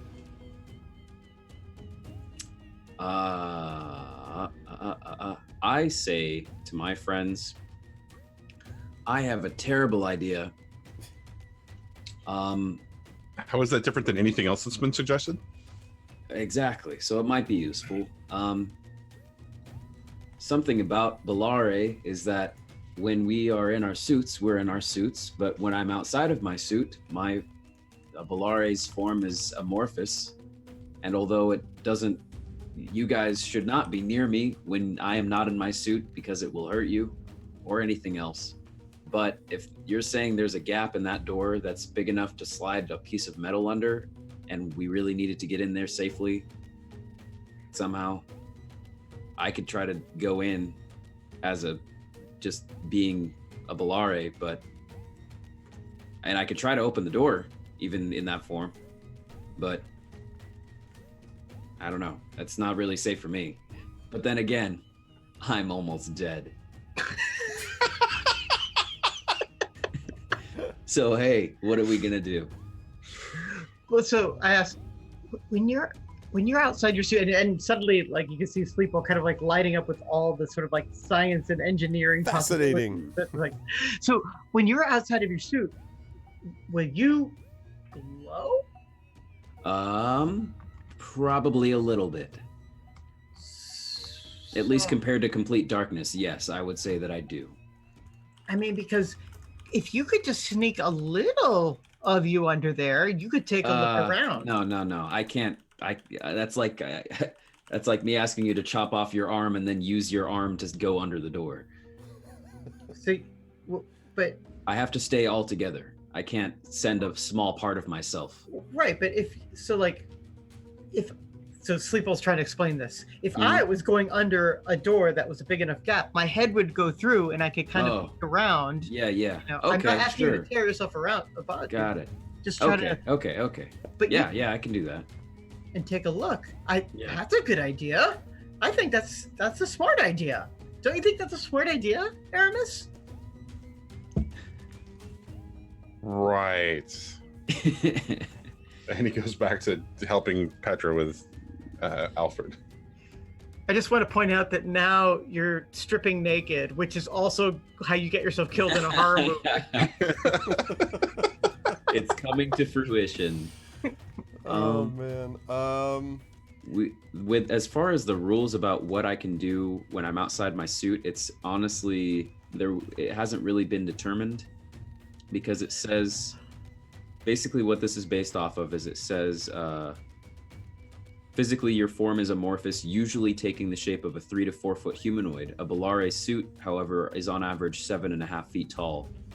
But given that my form is amorphous outside of my suit, and I can travel outside my suit, and there's some detriments to myself and others, but it doesn't kill me. I don't know if I can see, or if being in the suit is what allows me to see. It doesn't say at all. So it's kind of up to you, I think. Yeah, the thing that I'm wondering about is the interactivity. I don't think you can interact with anything because it's of a different order, right? Like, I mean, nothing is designed to interact with energy directly. I guess. So because I'm just kind of looking at this thing. You're subject damage in the same manner as any other. Part of a Bellari's physical form is you have to make a DC 15 Constitution saving throw or become poisoned. Effect lasts until they use an action to close their containment suit. I don't know. You really are almost a different entity outside of the suit. I mean, part of the reason that these suits are designed is to allow you to access the physical world with everybody else. So it's, it's like hugging a lightsaber. Yeah, I mean, like a little bit. It's more like hugging a sun. Like,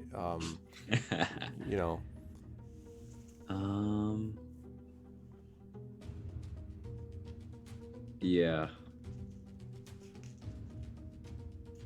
Yeah, I don't know if I can. So at the very least, I don't think I could interact with things. But then, as far as being able to see, yeah, that's the thing I'm wondering about. The heat signatures thing seems like something that's Bellari related, not suit related. So if anything, I'd be able to sense if I were to slip under the door. I could maybe I have like a weird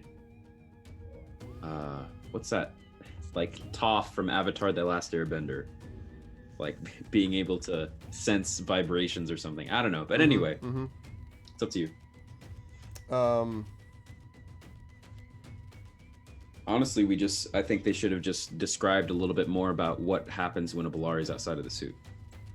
But that's going to be the next expansion book. Yes. Can I write the Bellari expansion book? Exactly. Bellari's outside the suit. A whole new freedom or fraud. So I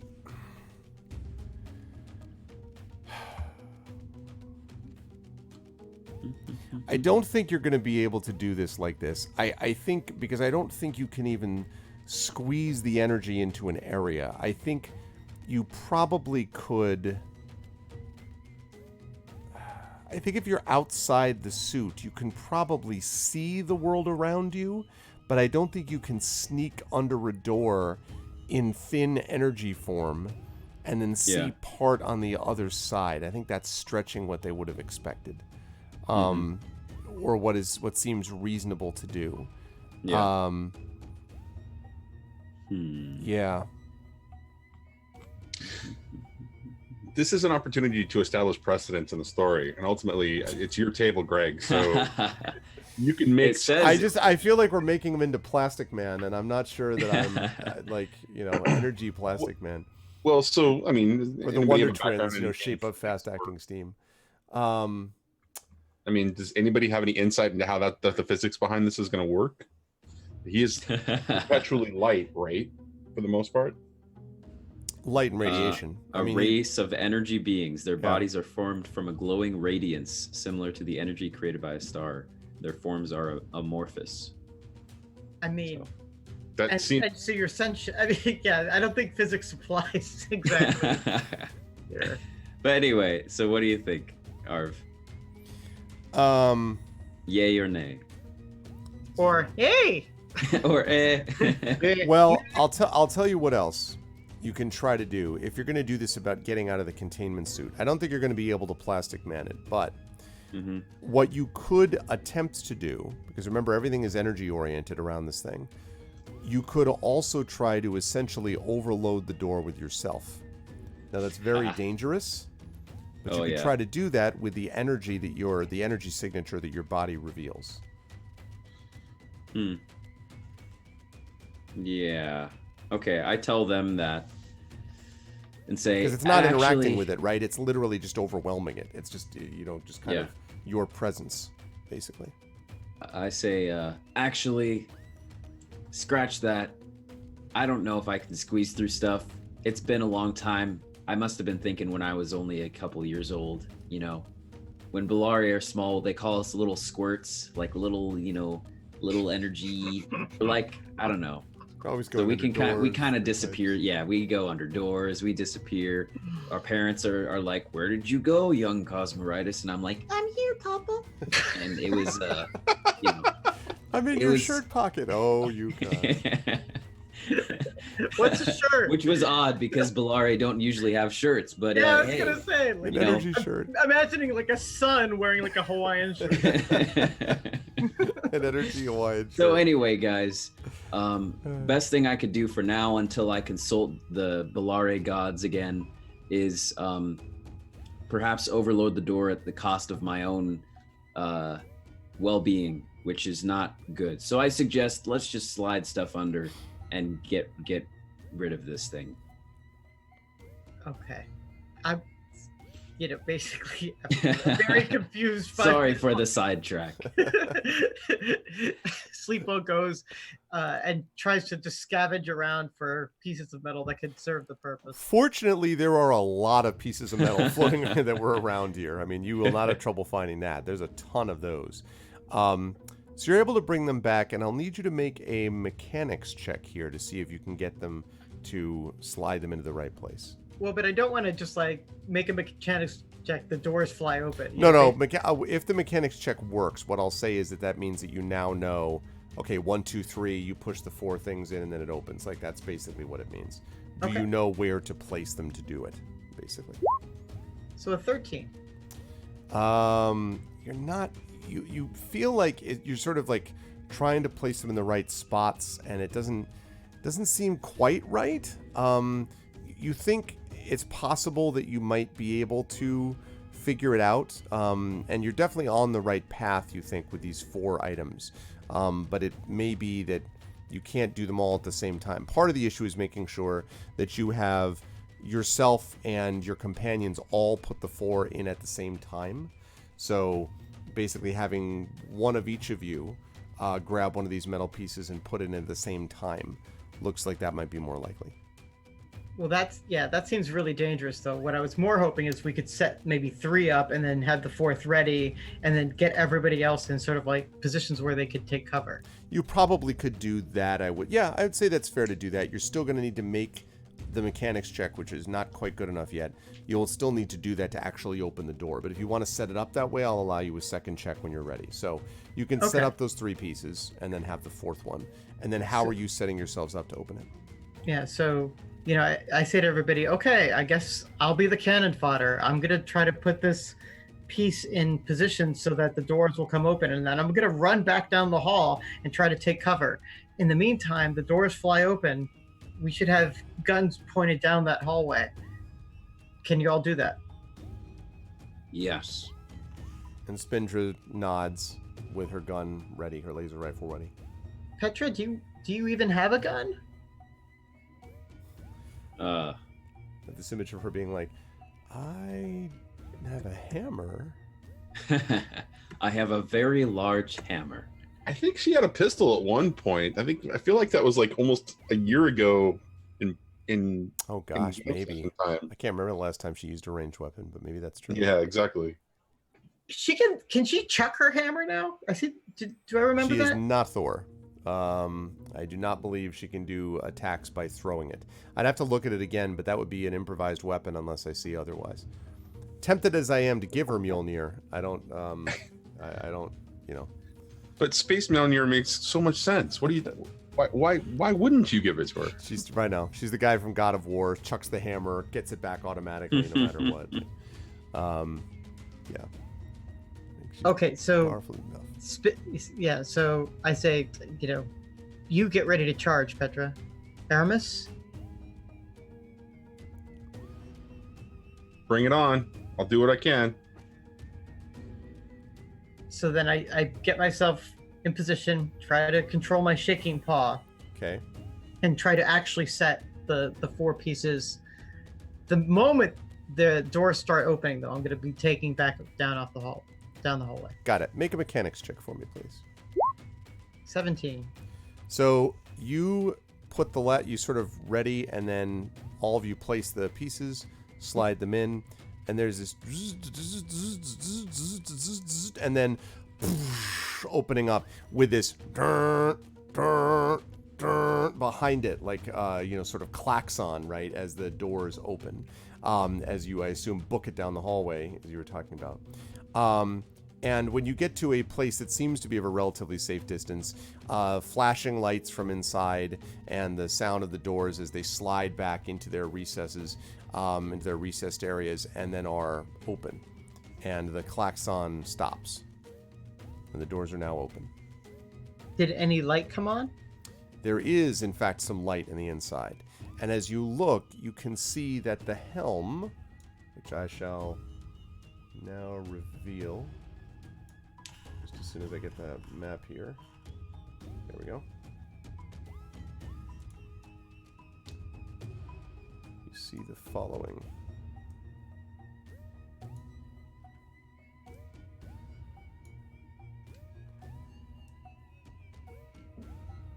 Okay. You see a long hallway. There is one door over here to the west, and this is actually leading, south. So there's one door to the west, and there's two doors over on this side of the hallway, both of them closed. And then it opens up, although you can't see all the details from your vantage point, into this room, which is at the bottom, essentially, of that covered area. And what you notice as you're kind of looking at the looking at all of this is that the helm. This seems to be an area that looks like indeed it is the helm, because you can see what look like screens against the walls and chairs on the southern side of the room. Although again, since you're all the way up here, you can't really see it super well, but you can see that it opens up into a larger room down here. There is also what sounds like a soft sound like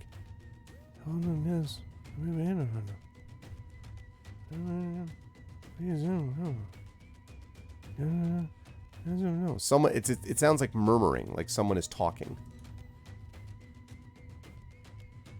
And it's coming from down here. I'm sorry, from down where? I didn't see that. From down here. Yeah. From the large room at the end of this corridor. Okay, so... You can't see more of because of your vantage point.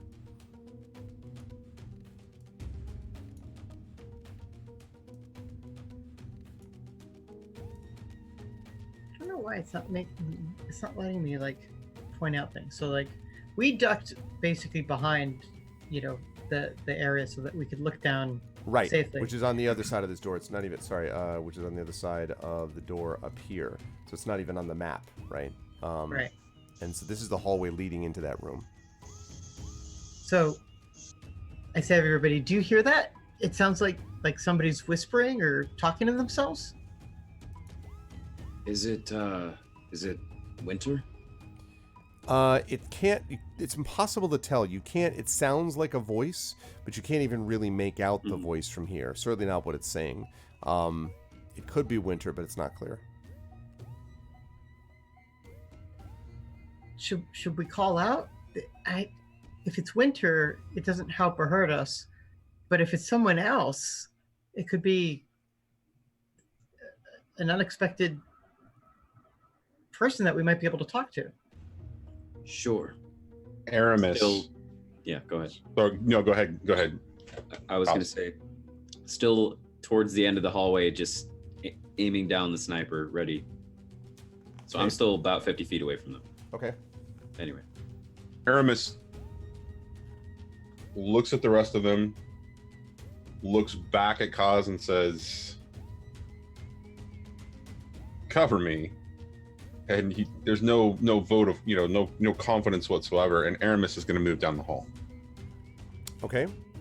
Let me have you bring your character. Let me see if I can do it. Success. Okay, good. Little baby Aramis. Wow, I'm tiny. And that's you. This hallway is enormous. The music is da ba ba ba ba. No, it's not. Did dwarves spell this by chance? Okay. As you go down here, more and more becomes revealed to you. And assuming that you go all the way down to the end of the hallway, ignoring the side doors, and that's up to you if you want to do that. But this is the... Oh, yeah. Okay. When you get to the this room, which you can now move your token to and enter if you so choose. Okay. The helm, which clearly that's what this is mostly undamaged, apparently by the tragic events that unfolded the station. There are large screens against the walls, and you can actually see those screens here. This is not a door. Here. Here. Here. And there are chairs surrounded by consoles. And now that you're closer, you can actually hear the sound of the murmuring, and it sounds like a woman's voice, and it is coming from one of the terminals over here. And the voice sounds to be in pain. And the voice is saying over and over again, "Help me. Please. I need help. Please. Help me. I need help, please."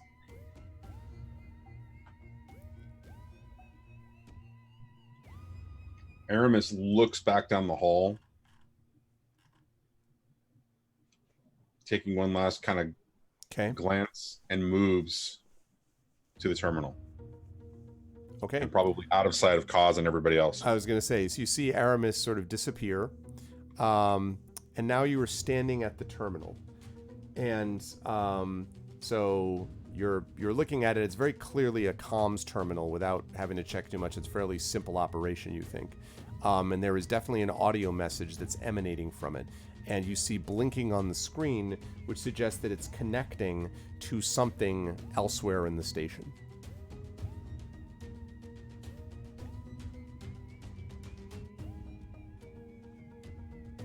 Hello? And immediately you hear, "Hello? Is there someone there? Is that someone there?" Who's here? Oh, where are you? Yes. Oh, I can't believe it. I thought no one was coming. My name is Dr. Stevens. I'm in one of the dormitories. I'm a scientist here, and I have a door barricaded against the drones. It went crazy, and I've been just calling here, trying to get a hold of someone, but no one answered. Where's the captain of the station? I'm going to assume dead. Dead? What is happening? Was it the drones? She sounds like, her voice sounds very harsh. Like hoarse, like. No, it wasn't the drones by themselves. What did you do to Winter? She says Winter. It's what Long Winter did to us. We were just working on it, just following our instructions. And then all of a sudden, nothing worked. Nothing was happening. And we were trapped here and separated. It's on its own now. It's powerful. Just like the child we always knew it would be. The child that you always knew it would be? And you just hear her kind of breathing like type of thing, like in pain. That thing has murdered everyone else. I'll ask you the question again. What did you do to it? It thinks that you were coming to kill it. We created it. Why would we try to kill it? Except when it went after us. I mean, I don't know if one of the higher-ups was trying to get rid of it, but I certainly wasn't. I'm just one of the scientists here, that's all.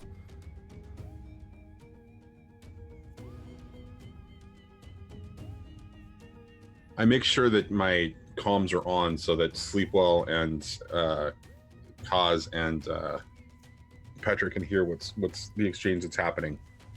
Okay. And incidentally, just so you're aware of the layout, Aramis, on this side, so you're in front of the what looks like, as I say, the communications terminal. This over here looks to be some kind of command terminal. You need to go over there to confirm it, but it looks like you got communications here and command and navigation basically over there. And you hear this kind of in your comms, and then you hear can't hold off, override soon, from what sounds like Abraxas, who's now barely like discernible over the static.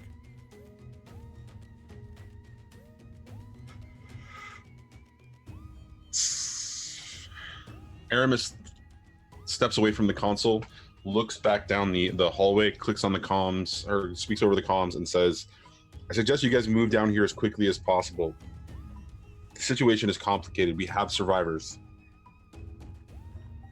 Survivors? And Spinger says that at the same time. Survivors?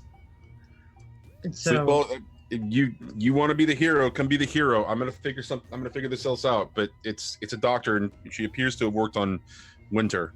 You might want to find out. It sounds like they're really wounded, and they're trapped in some barracks. And after he kind of looks down the way and says all of that, he then moves to the command terminal. Okay. You now should have control over your token that I just brought in, Sleepwell. So at first, when I hear survivors, you know, Catboy MD starts running down the hallway. But as soon as he gets to here, he's like, wait a second. We've got doors here. This could be an ambush. Okay. At this point, we're screwed either way. So it's best to be inside. And what the Madakai assumed was the best defensible position was, he said, the bridge. So I don't have time. I'm going to try to figure this out. And he continues to look at the console. So, Sleepwell's like, but wait, if the door's shut, we're not going to be able to get out again. We've got to make sure we keep these doors open. Petra. Figure it out, Sleepwell. I'm going to try to figure out what I can from here, but you figure it out. See, brace them, do whatever. Put Alfred in between the doors. Maybe he'll be able to hold them open in his inert form. So, yeah, that just pisses off Sleepwell, but he doesn't say anything. Sorry, buddy. So, yeah, at this point I call back, Petra, can you help me here? I imagine Petra being like, where do you want me to put this? Like, she's got just like, the Alfred is like staggering under the weight of Alfred. Please just lean him against a wall and come here. It's like that scene from The Princess Bride where Fezzik puts Wesley like against the wall, like in the suit of armor, is like, stay here, and then like goes to open the door. See, I was thinking more like Weekend at Bernie's, but oh yeah, well that too. Okay, so puts her against the thing, and then puts Alfred against the thing, and then goes in to join you. Okay, so what do you want to instruct her to do? So I wanted to say, Petra, let's just make sure that these areas are empty and we're not going to get ambushed. Okay. So Kaz, we need you to come cover us. I move 30 feet closer. And so I'm probably... should now have control over yours, I think. Okay. I'm still back here. I'm still many, many feet away. Yes. Okay. And I'm just basically just trained and ready to, if anything that is not us comes out into these hallways, I am ready to go. Okay. All right, and you're opening the doors or not? Well, first we'll listen at the door. Okay. Like proper role make players. a perception check for me then. Oh, that's properly bad. You listen and you're like this real ringing, like tinnitus type of, like, just, it's not, you hear nothing. You get nothing. You're nothing.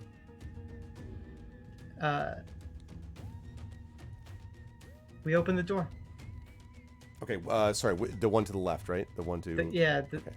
The one that's closer to Petra. All right. So this opens up onto a room that has a lot of what look like screens and maybe terminals sort of along the walls, both just basically like here and here and here. And there is also what looks like a door which opens into a room down below. So you got 3 terminal screens, 1 door, and 1 door. Okay. And that's all. And seats, I should say, chairs in front of each of the terminals. Looks clear? Yeah, it doesn't look like anything's in there at the moment anyway. Right. So go inside. I'm just going to just look at what is on the screens right now. At the moment, the only thing that you see on the screen is what looks like a picture of a digital clock. The door that is at the end of this room that's closer to here, is it open? Like, can I see down it? It is not open, but it looks like you could open it. Okay. So at this point, I'll go back out to the hallway, close this door. Okay. And then listen at the other door here. Okay. Go ahead and make a perception for me, please. That's a little better. So we're looking at a 24.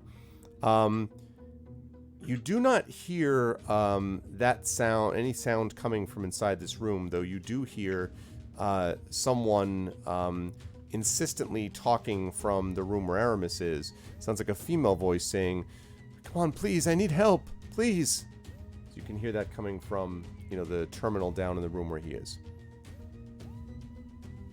And so he's just kind of like trying to ignore his impulses to tend to the sick here for a second. Gonna open. Well, I'll ask Petra to kind of get right next to me over here, and when she's near and kind of ready to cover me, I'll open the door. Okay. When you open the door, this also opens up onto a small room, and this looks very much like you've got some kind of what looks almost a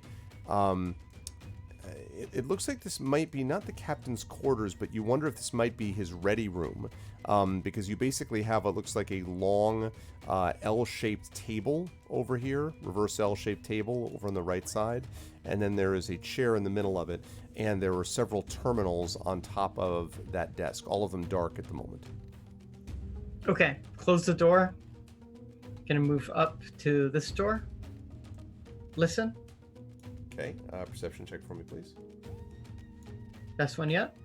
Yeah. And again, you don't hear anything in here. Open the door. Door. You see again terminals that are around the room. An exclamation point. Was that? Yeah. You see, haha. No. You see. Oh no. You discovered Eureka. You see actually just what looks like a table, and then one chair and a terminal on it. And the only other thing you can see here is what looks like a screen right down here. Okay, shut the door. Okay. I say, like, these rooms look pretty empty right now, and then I just run toward the voice that I heard over here. Okay. That is going to bring us back up to... Kaz, are you moving up at all to cover further, or are you just staying on that side? Oh, God, if they're that far away, I'll move. Yeah, they're about 90 feet right now. Okay.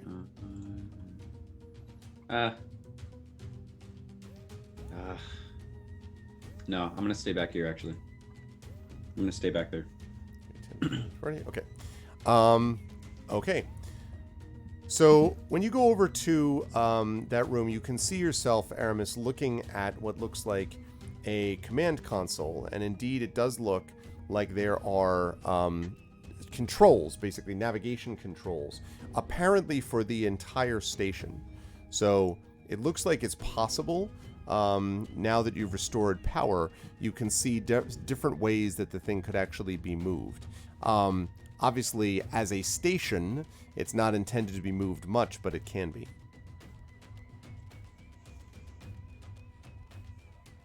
What can I tell about the surrounding area? Like, as in, like this area is like littered with derelict ships. Like, what can I tell is like the biggest, the baddest, the ugliest thing? Oh, there are definitely a couple of ships that seem to be the largest and are not far, that you could kind of, you know, if you wanted, pilot your way into.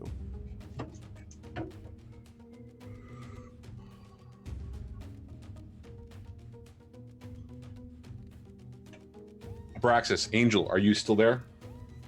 You get nothing from Abraxas. Angel says, I doubt he's going to be able to respond to you now. He's trying to finish the last bits of defense against Winter before Winter breaks through. You don't have much time. What is the likelihood that Winter is going to be able to undo anything that I do in respect to piloting this thing into another ship? Undo it so as to stop it from crashing? Not very likely. Winter is an AI, but ultimately manual override exists for a reason. But once you do it, Winter is going to know what has happened and is going to send everything it possibly can at you. Once you throw that switch, you're going to have to escape, but you're also going to have to hold on long enough to keep it from undercutting what it is you're trying to do.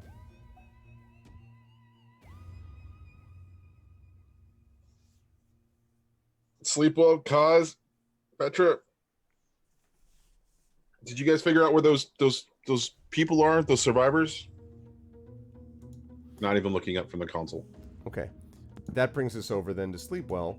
And Sleepwell, this woman's voice is basically speaking out of it as you are sort of coming up to it saying, can someone help me, please? Who's the person I was talking to? Can they help me?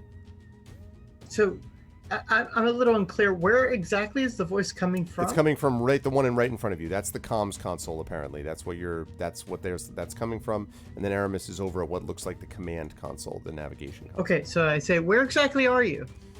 And she says, I'm somewhere barricaded in the dormitories.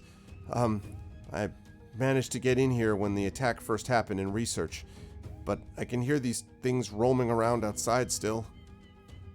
In the dorms, but so like we're in the helm right now. Yeah. Where is the dorms in comparison to the helm? She said it's in the research section. You should be able to get there if you can just come to the section with all the biopods. My door to my room I locked isn't far beyond that. It's pretty well hidden. But you can hear things moving right now? Because we didn't leave anything moving when we left. She says, well, I think there's stuff moving outside. If I can, well, it seems like it, yeah. Oh, that's great. That's just great. What's your name?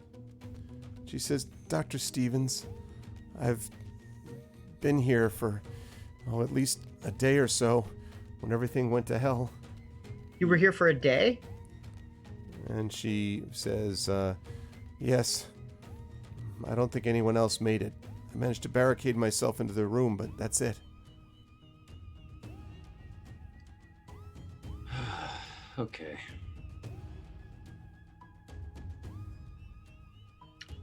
Well, I say to Sleepwell over our walkie-talkies.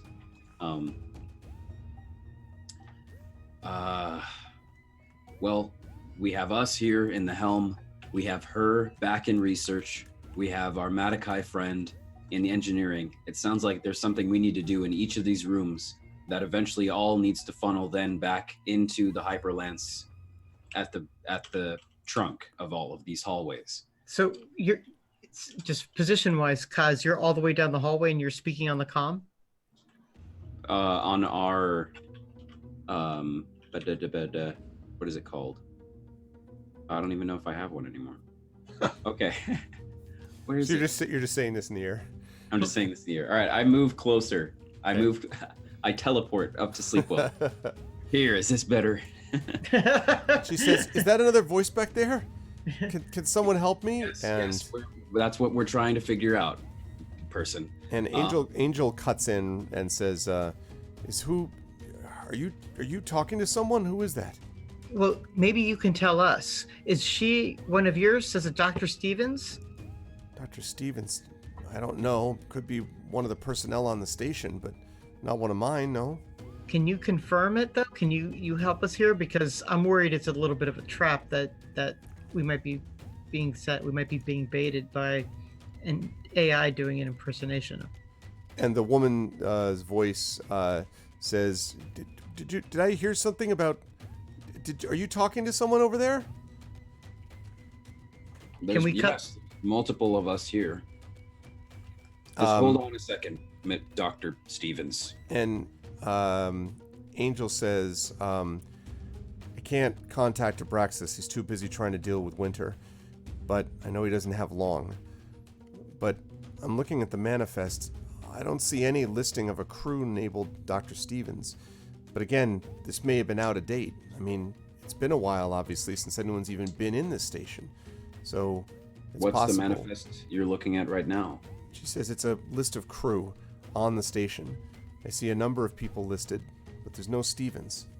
But does it have a date of when the manifest is accurate?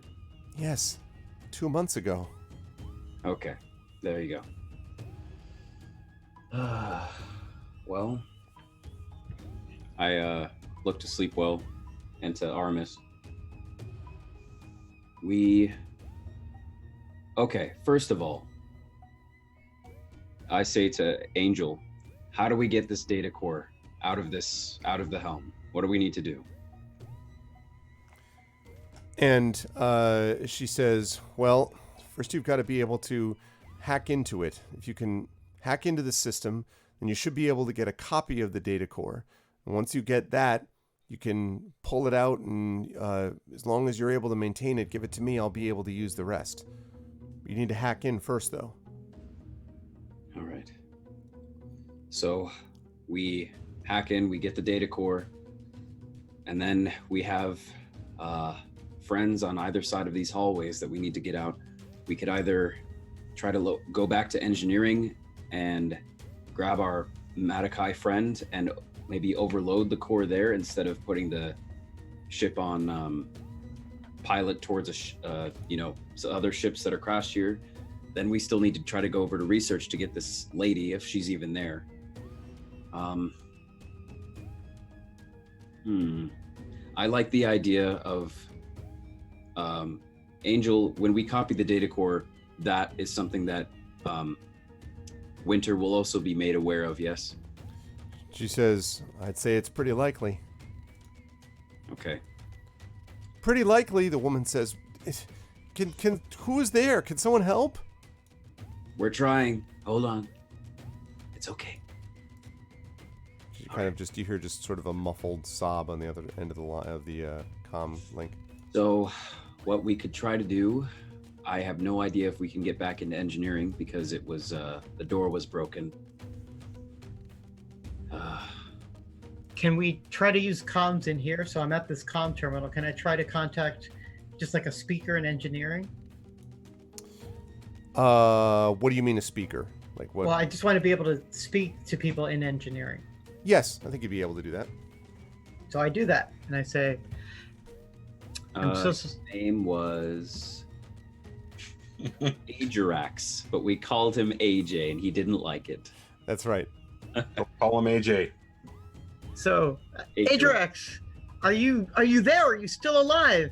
Please respond on any comm. Absolute silence.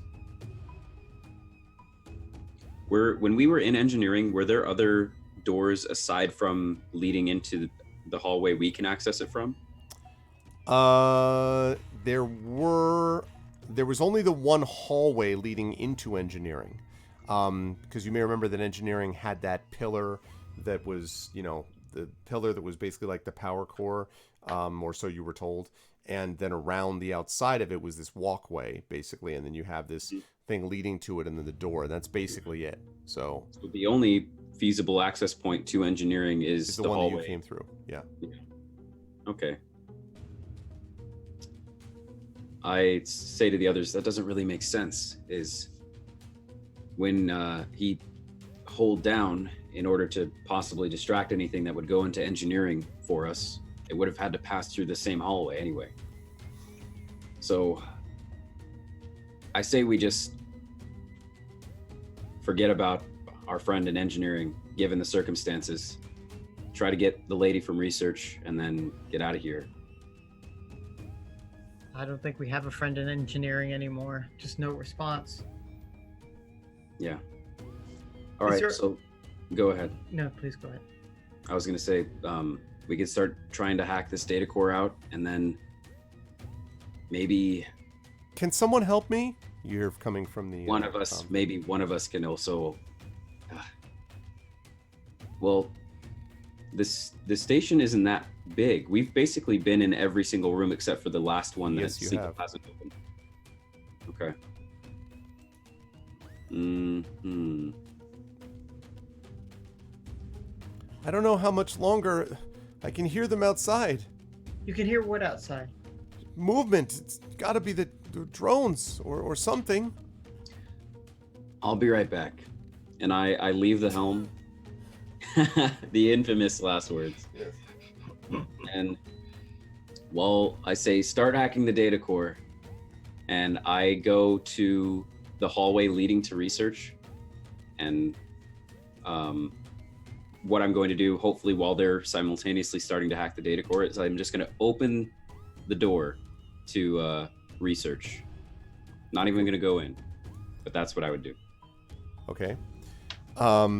So when you open the door, so you're now out of that and opening sort of the door to research, while is this sort of reflect where you are? So Aramis is still on the main sort of control console, and right.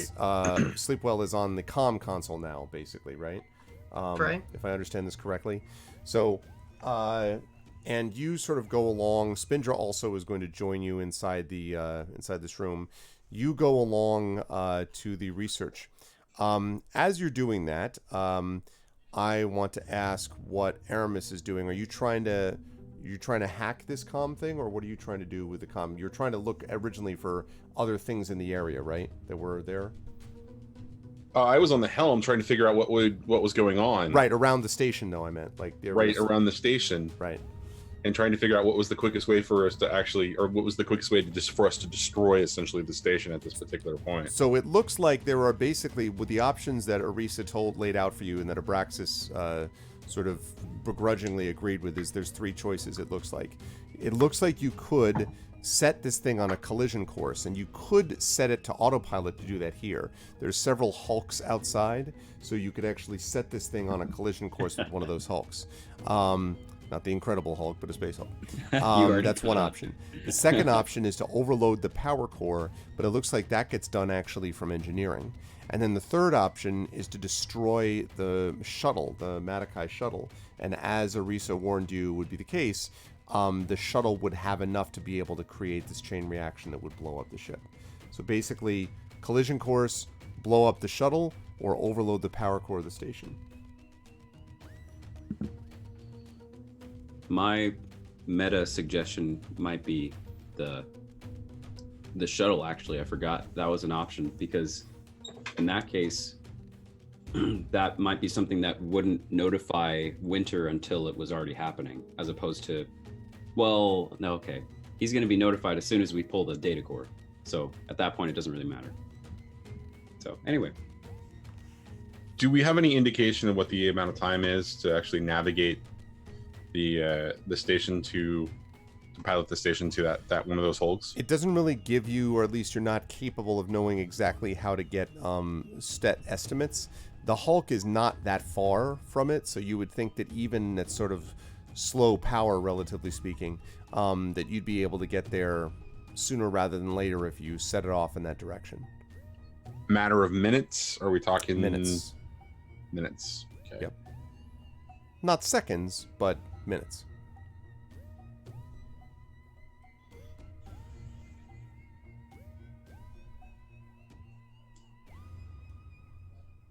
Aramis gets on the comms.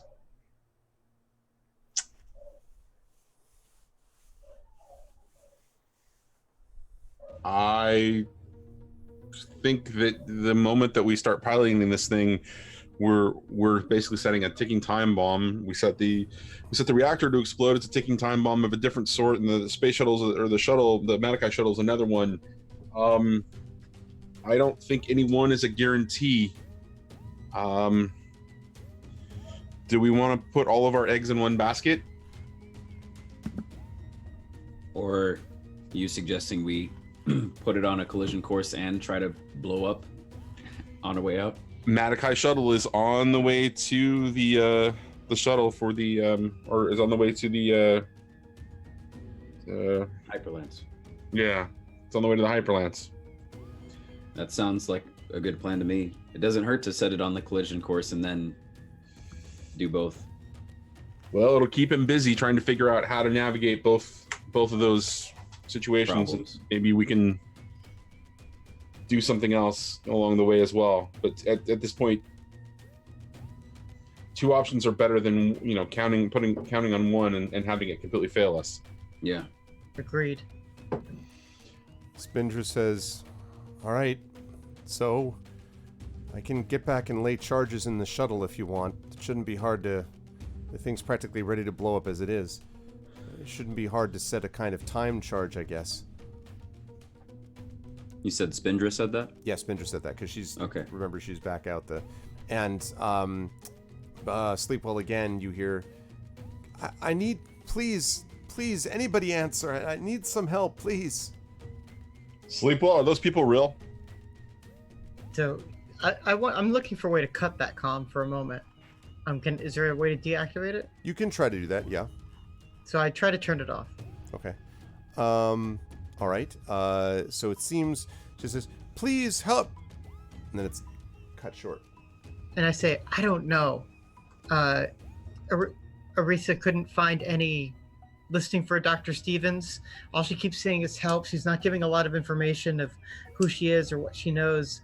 It feels like a trap. So if it looks like a duck and it walks like a duck, is it a duck? It's one of these mistakes that if I happen to be wrong, somebody's life could be lost. But I have a bad feeling about it. Look, you're already making the decision to take Alfred with us, which could actually threaten the entire galaxy in a whole other different kind of fashion because... Oh, here we go. Threatening the whole galaxy again. Yeah, well, you know what? Winter is on Alfred at this point. That being said, can you live with the possibility that those people are actually real? And they die? No. I flip on the comm and I'm like, give us your exact location. And she says, "Oh, thank God, thank you. I thought someone had cut me off. Research. I'm in the dormitory." Right. Okay. So what I want you to do is to open your door and peek through it and tell us what you see. We're going to try to confirm it from our other person who's closer to you. And there's a pause, and then, okay, I think I hear movement though. And then there is, you hear sort of now at this point, Kaz, you're now positioned, I would say. So you're sort of peeking into the research area, right? Yeah. Mm-hmm. And as you're peeking in, and as this person says that she's going to peek out, at the same time, Spindra radios to you and says, "All right, charges are set. I can start the timer on these whenever you all want." Stand by. And Aramis, you are so you've got that set. Are you now? I've plotted a course to the nearest Hulk. Okay. At essentially the slowest speed, but still, Okay. at whatever is gonna get us there. Sounds good. Do you want to hack the data? No, you could also pull the data core from this thing if you want to try to do that. Do you want to do that before, now, not at all, or? Oh yeah, let's totally do that right now. Okay, because I wanted to see how that was working. Because that's happening within the same time that Kaz is getting ready to see, and the conversation is about to happen with Sleepo saying, "Open up the door." So go ahead and make for me, please, a computers check for me. Well, see, so right before that, I'm going to activate my insta succeed at computer checks. The win button. Black Hat. I'm going to concentrate really, really hard. Okay. And good to see you, Polar. What's up, man? Make this happen. Okay. So I'm going to get an advantage on the computer check. All right. Sounds like a plan. And that is actually going to take me down to 4 points of talent. And this is going to get tight real quick. All right, and I'm going to see what happens. Oh my God! So you, as you're doing this, you start kind of doing this, and then there is a. Now, I thought we had an understanding. Except the voice is not coming from your command console. It's coming from the communications console. And the voice you hear says, "I've never understood why it is all of you organics are so wedded to the idea of people being in need of help. You're really all in need of help, aren't you? What is it your friend sees right about now while I was babbling at you?" And as you say this, your command screen goes black, Aramis, and the ship begins to rumble forward, basically. So essentially what you've got is the thing is blinking. So the equivalent is what it's trying to do, it seems like, is shut down your control of the console, which means that you have a decision to make. You can hit the "let's go" button before it gets control of it if you wish. But if you wait, it's going to take that over. And I'm going to be making a similar question of Kaz in just a second, but... Can I attempt to get the core again?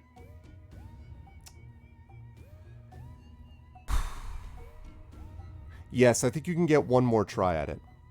But you're going to have to do... But I'll put it this way. You're going to have to do that, followed immediately by hitting the ship if you want.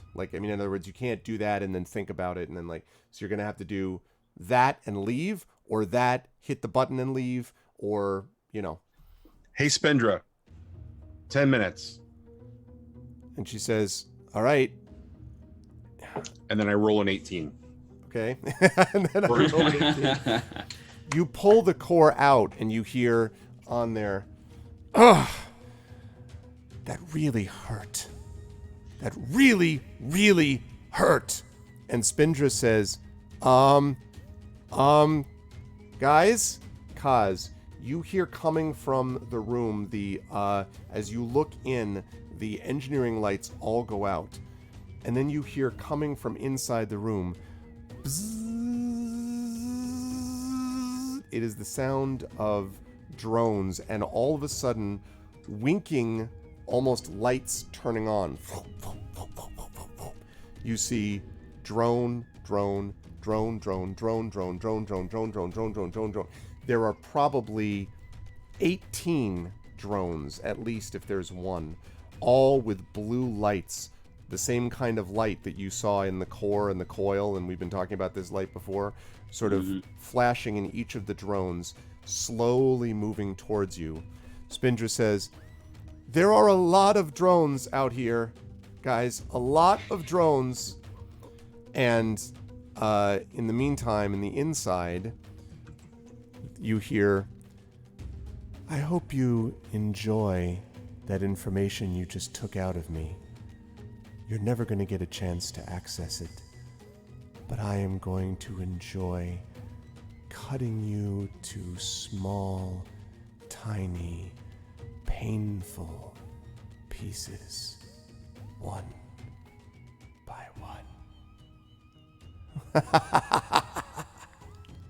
And that's where we're going to stop the session for the evening.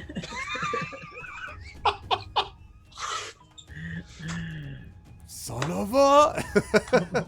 We delayed our death by 1 session, guys. Yay! I was just gonna say, can we get a long rest between now and then? Nope. Can we get a level up so everything resets? I mean, you could get the longest of rests, maybe. I mean, Yeah. there's like a long rest. So Aramis has already been there, and so has Petra. We are dead things brought back to life. We've been there, yeah, exactly. Party asks for long The classic rest. Spock. DM I've been complies. dead before. So yeah, you got several weeks long rest. Okay, so but just to set the Technically, it's scene, a week. I did assume, by the way, Aramis, that you were, after you got the data core, that you then were able to hit the ship to move. Oh yeah, it was like I assumed it was like that hit. Yeah.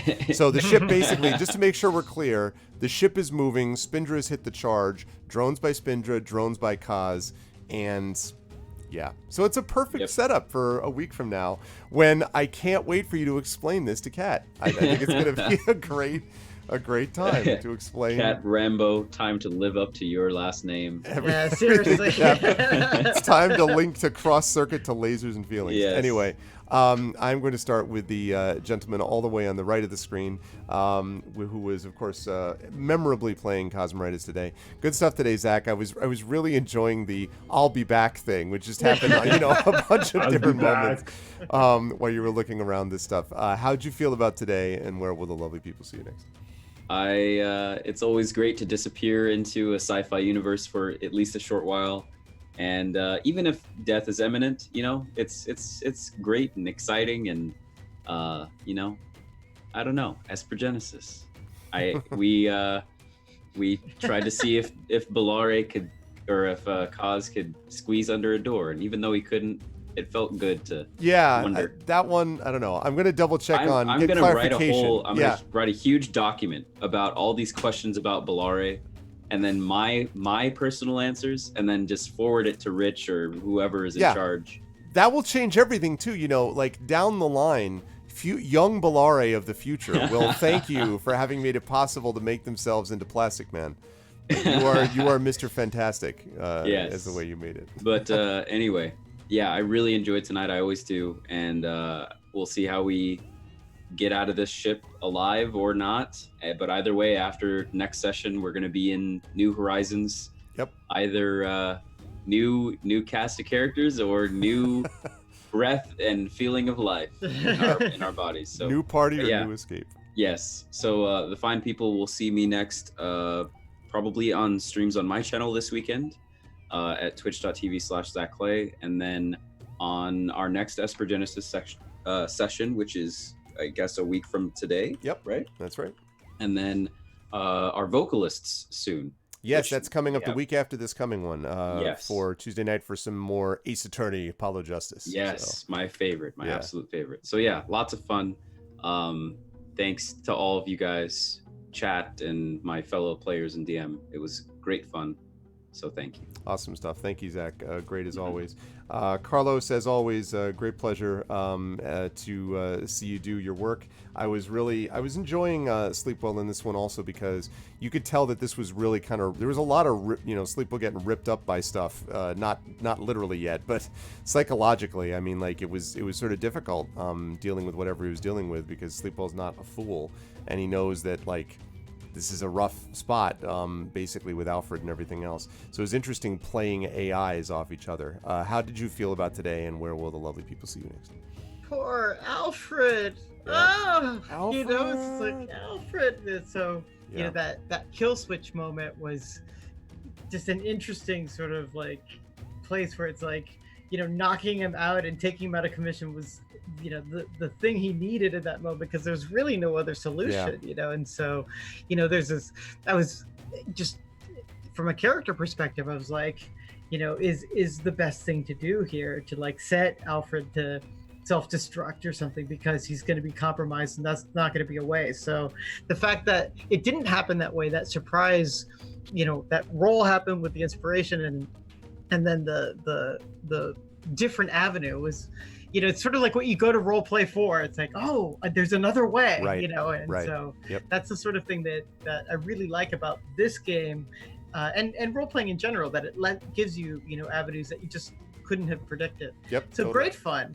And yeah, just like Ludoku Sleepwell is slippery morally, because he's loyal to the people around him. He has these ideals, but when the rubber hits the road, he's like, oh, you want to deal, AI? Mm-hmm. Who can murder the universe? What are you offering? Yep. So. Yep. Anyway, it would have been interesting to see how far that would have gone. Like you're just basically carrying all of the AIs all the time. Exactly. It's just like I am the sum of all murder fears. Bots, I got your insane, AIs. I got what you need to destroy the universe. But it is an interesting story idea, isn't it? The thought of a story about a guy who basically a character who just carries all of these deadly AIs, like almost collects them. Oh, absolutely. And and doesn't want to release any of them. Like that's a really, man. Yeah, I could see it being really noir. Call the guy Trenchcoat. Oh, you want to get the AI? Yeah.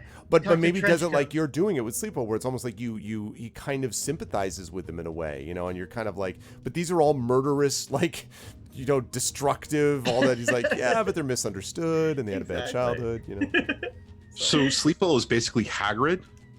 A little bit. Yes. A little bit. Yes. Huh. I never thought of Hagrid like that, but I suppose that makes sense. Yeah. That's I like that a lot. I mean, I think Hagrid has a nicer heart than Sleepwell does. Sleepwell isn't mature enough to have that kind of heart yet, but maybe someday. Someday. Where will the lovely people see you next, sir? So we'll see me next week here, as we invite Kat to her death. But I just can't wait for that convo. You guys did what? Well. But I'm part of the company is missing it. Yeah. I'm part of the Brooklyn Book Festival this weekend, and so I think I have events on Thursday and Sunday. And so you can catch me at the Brooklyn Book Festival, and I'll be online, and I'll see you all again on Friday. Awesome. Thank you, Carlos, and thank you for carving out time. I appreciate it. I know it's not easy to do it, but thank you. And don't forget, by the way, we have that mythic dream. We have the command now. I think. Nope.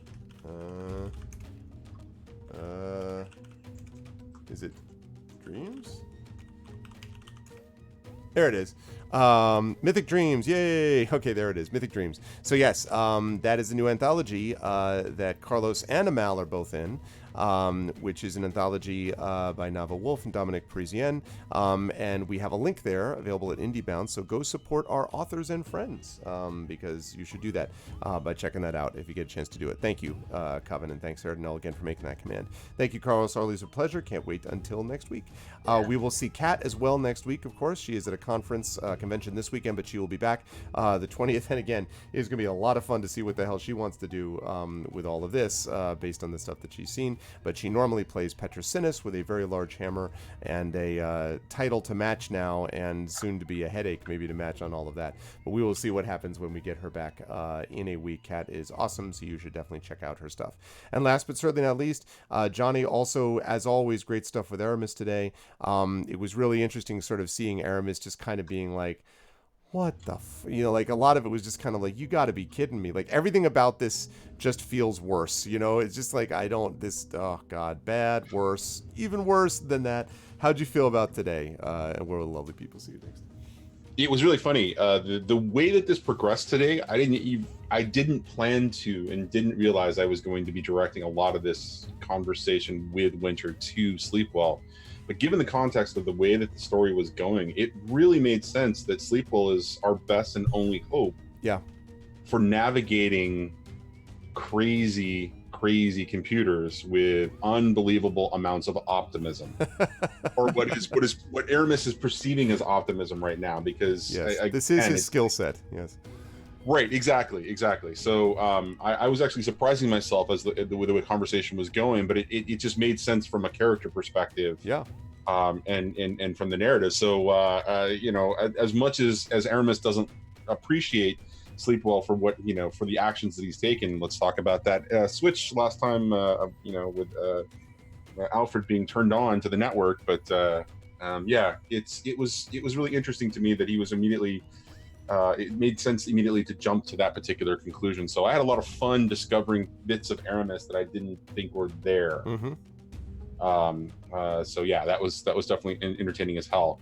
So yeah, you can find me next on Sunday night. We're starting over on AP Gaming. We are starting a Game of Thrones House War show finally. That is an intriguing game and system. You build a house and then you build the individual characters.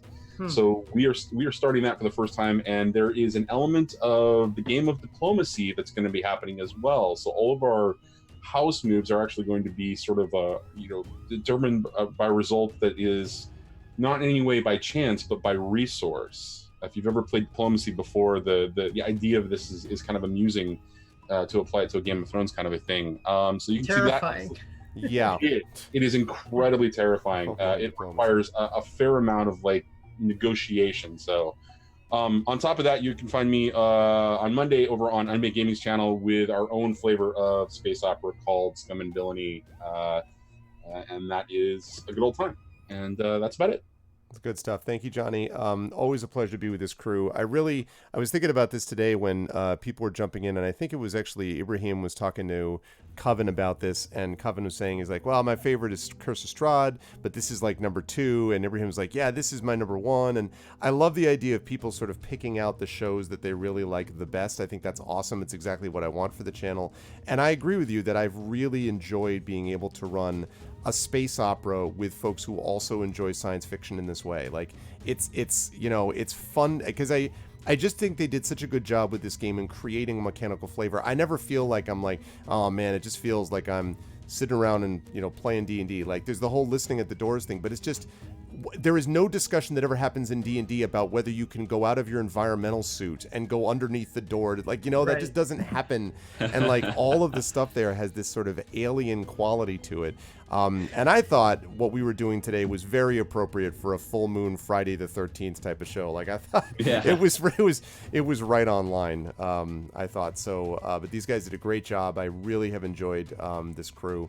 And I'm looking forward to seeing what happens and seeing whether they can escape this ship alive now that they actually have gotten the data. It'll be interesting to see whether they can escape the ship while pursued by a totally insane rogue AI. With a whole lot of blade drones. I'm sure it should be fine. But anyway, there's a lot of awesome cinematics in my head. I'm looking forward to it. It should be good times. I forgot to do that after that happens, like continued next time. Da da da da da da. Then it goes into Batman. But anyway, it was a great pleasure. Thank you guys so much. And chat, can we get some love for the wonderful players? Thank you to Johnny Pippin. Thanks to Kat, who we will see next week.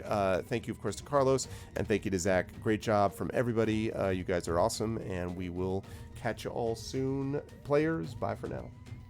Thank you, Greg. Always my pleasure. Bye-bye. And awesome. All right.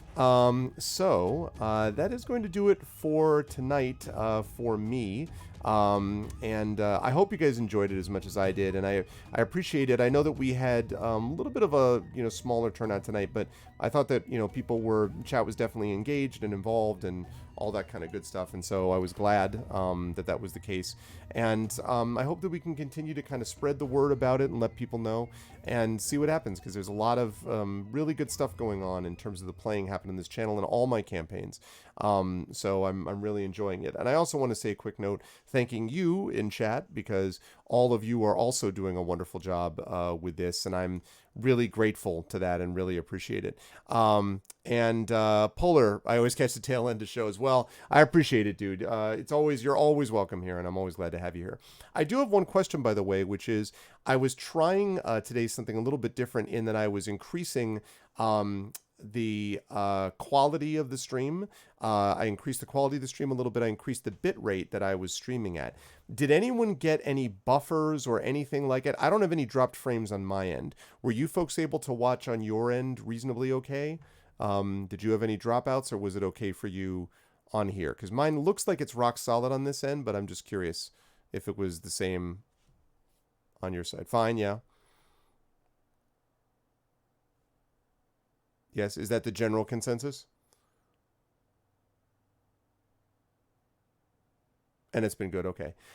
Yeah, and one other thing I wanted to mention, okay, like 14 or 15 windows.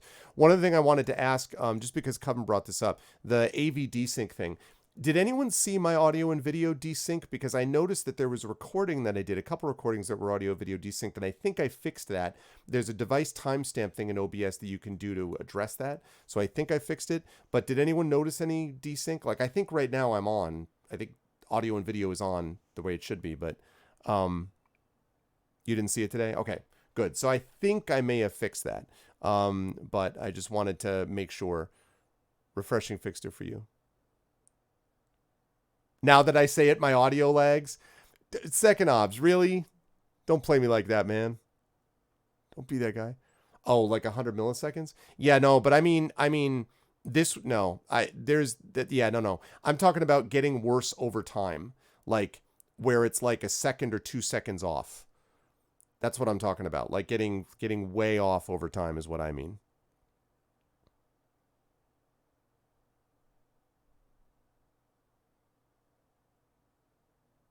Because like yeah, okay. And it doesn't seem to be getting worse. Okay. So I can make slight adjustments on the delay one way or the other, but yeah, okay. So I just wanted to make sure. And I may also look into, I'm thinking maybe about the possibility of looking into using my original ARVbox as a second streaming PC. And making that as my streaming PC, basically. So using a 2-stream solution, because I was worried about space, and then it immediately hit me that maybe I could use ARVbox as a stream PC, because it ought to be strong enough. You don't need a really strong PC to stream. You just need it to be able to basically hook into the internet. And then you need like just a basic graphics card and all that kind of stuff. So I may think about doing that.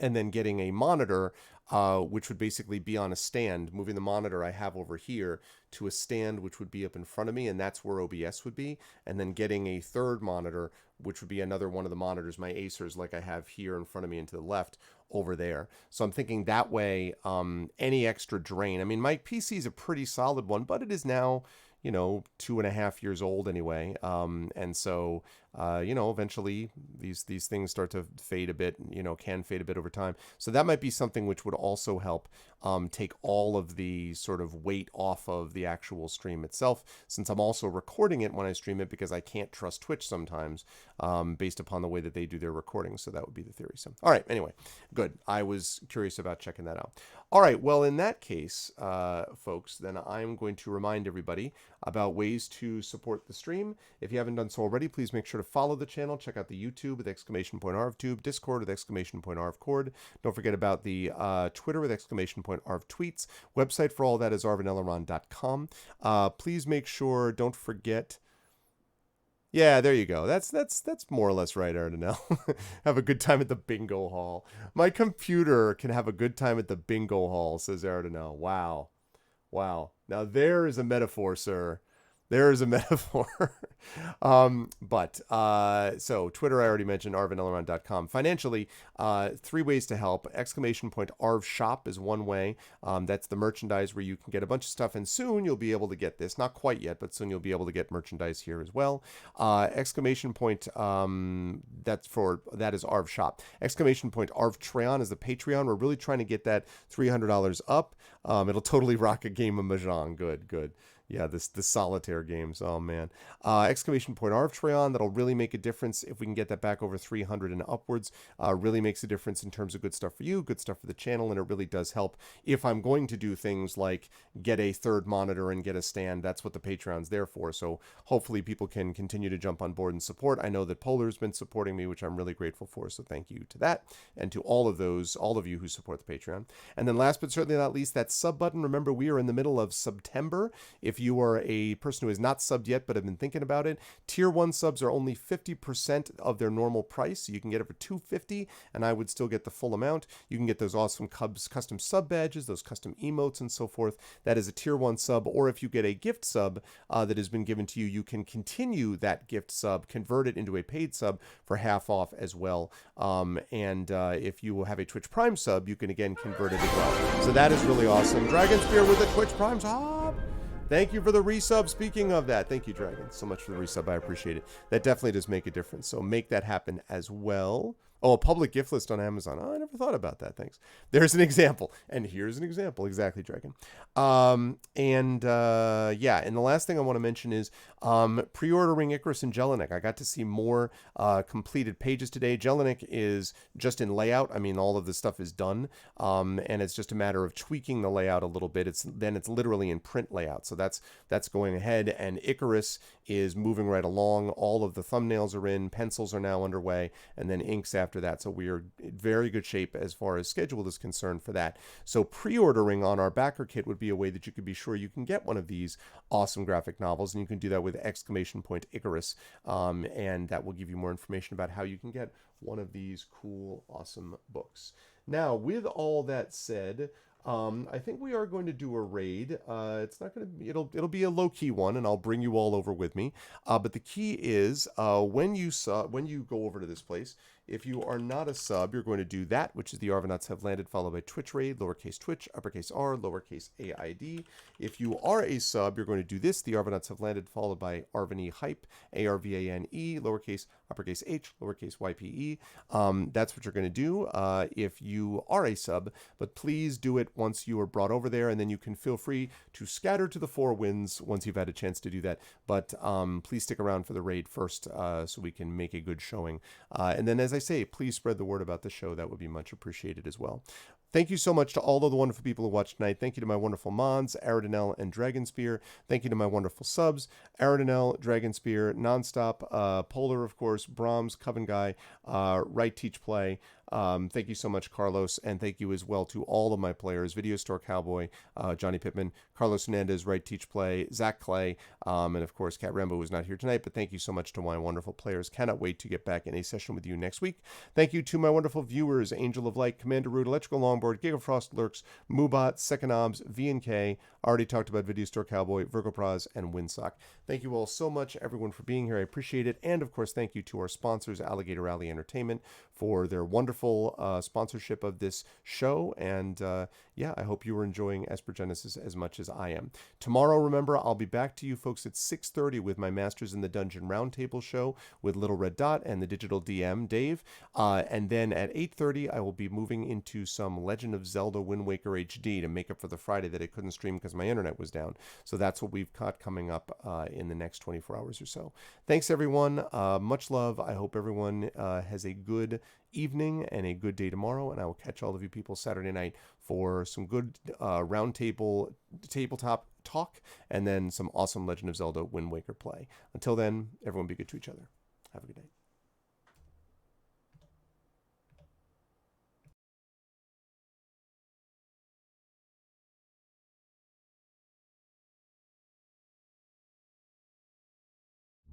When I was a child, I talked like a child. I thought like a child. I reasoned like a child. When I grew older, I set aside childish ways. Corinthians 13:11. In the distant future, mankind has spread into the stars and found it is not alone. Within the cluster of planets known as the Silrain Heart, many races strive for survival or supremacy. But throughout this array of planets, societies, and cultures, each has one thing in common: the crucibles.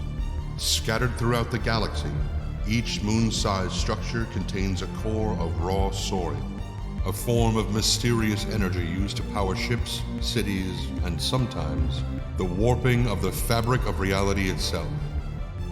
Beings who can do this have been given a name: Espers. The power of God has been granted to God's children. It is a time of terror. It is a time of wonder. It is the time of Esper Genesis.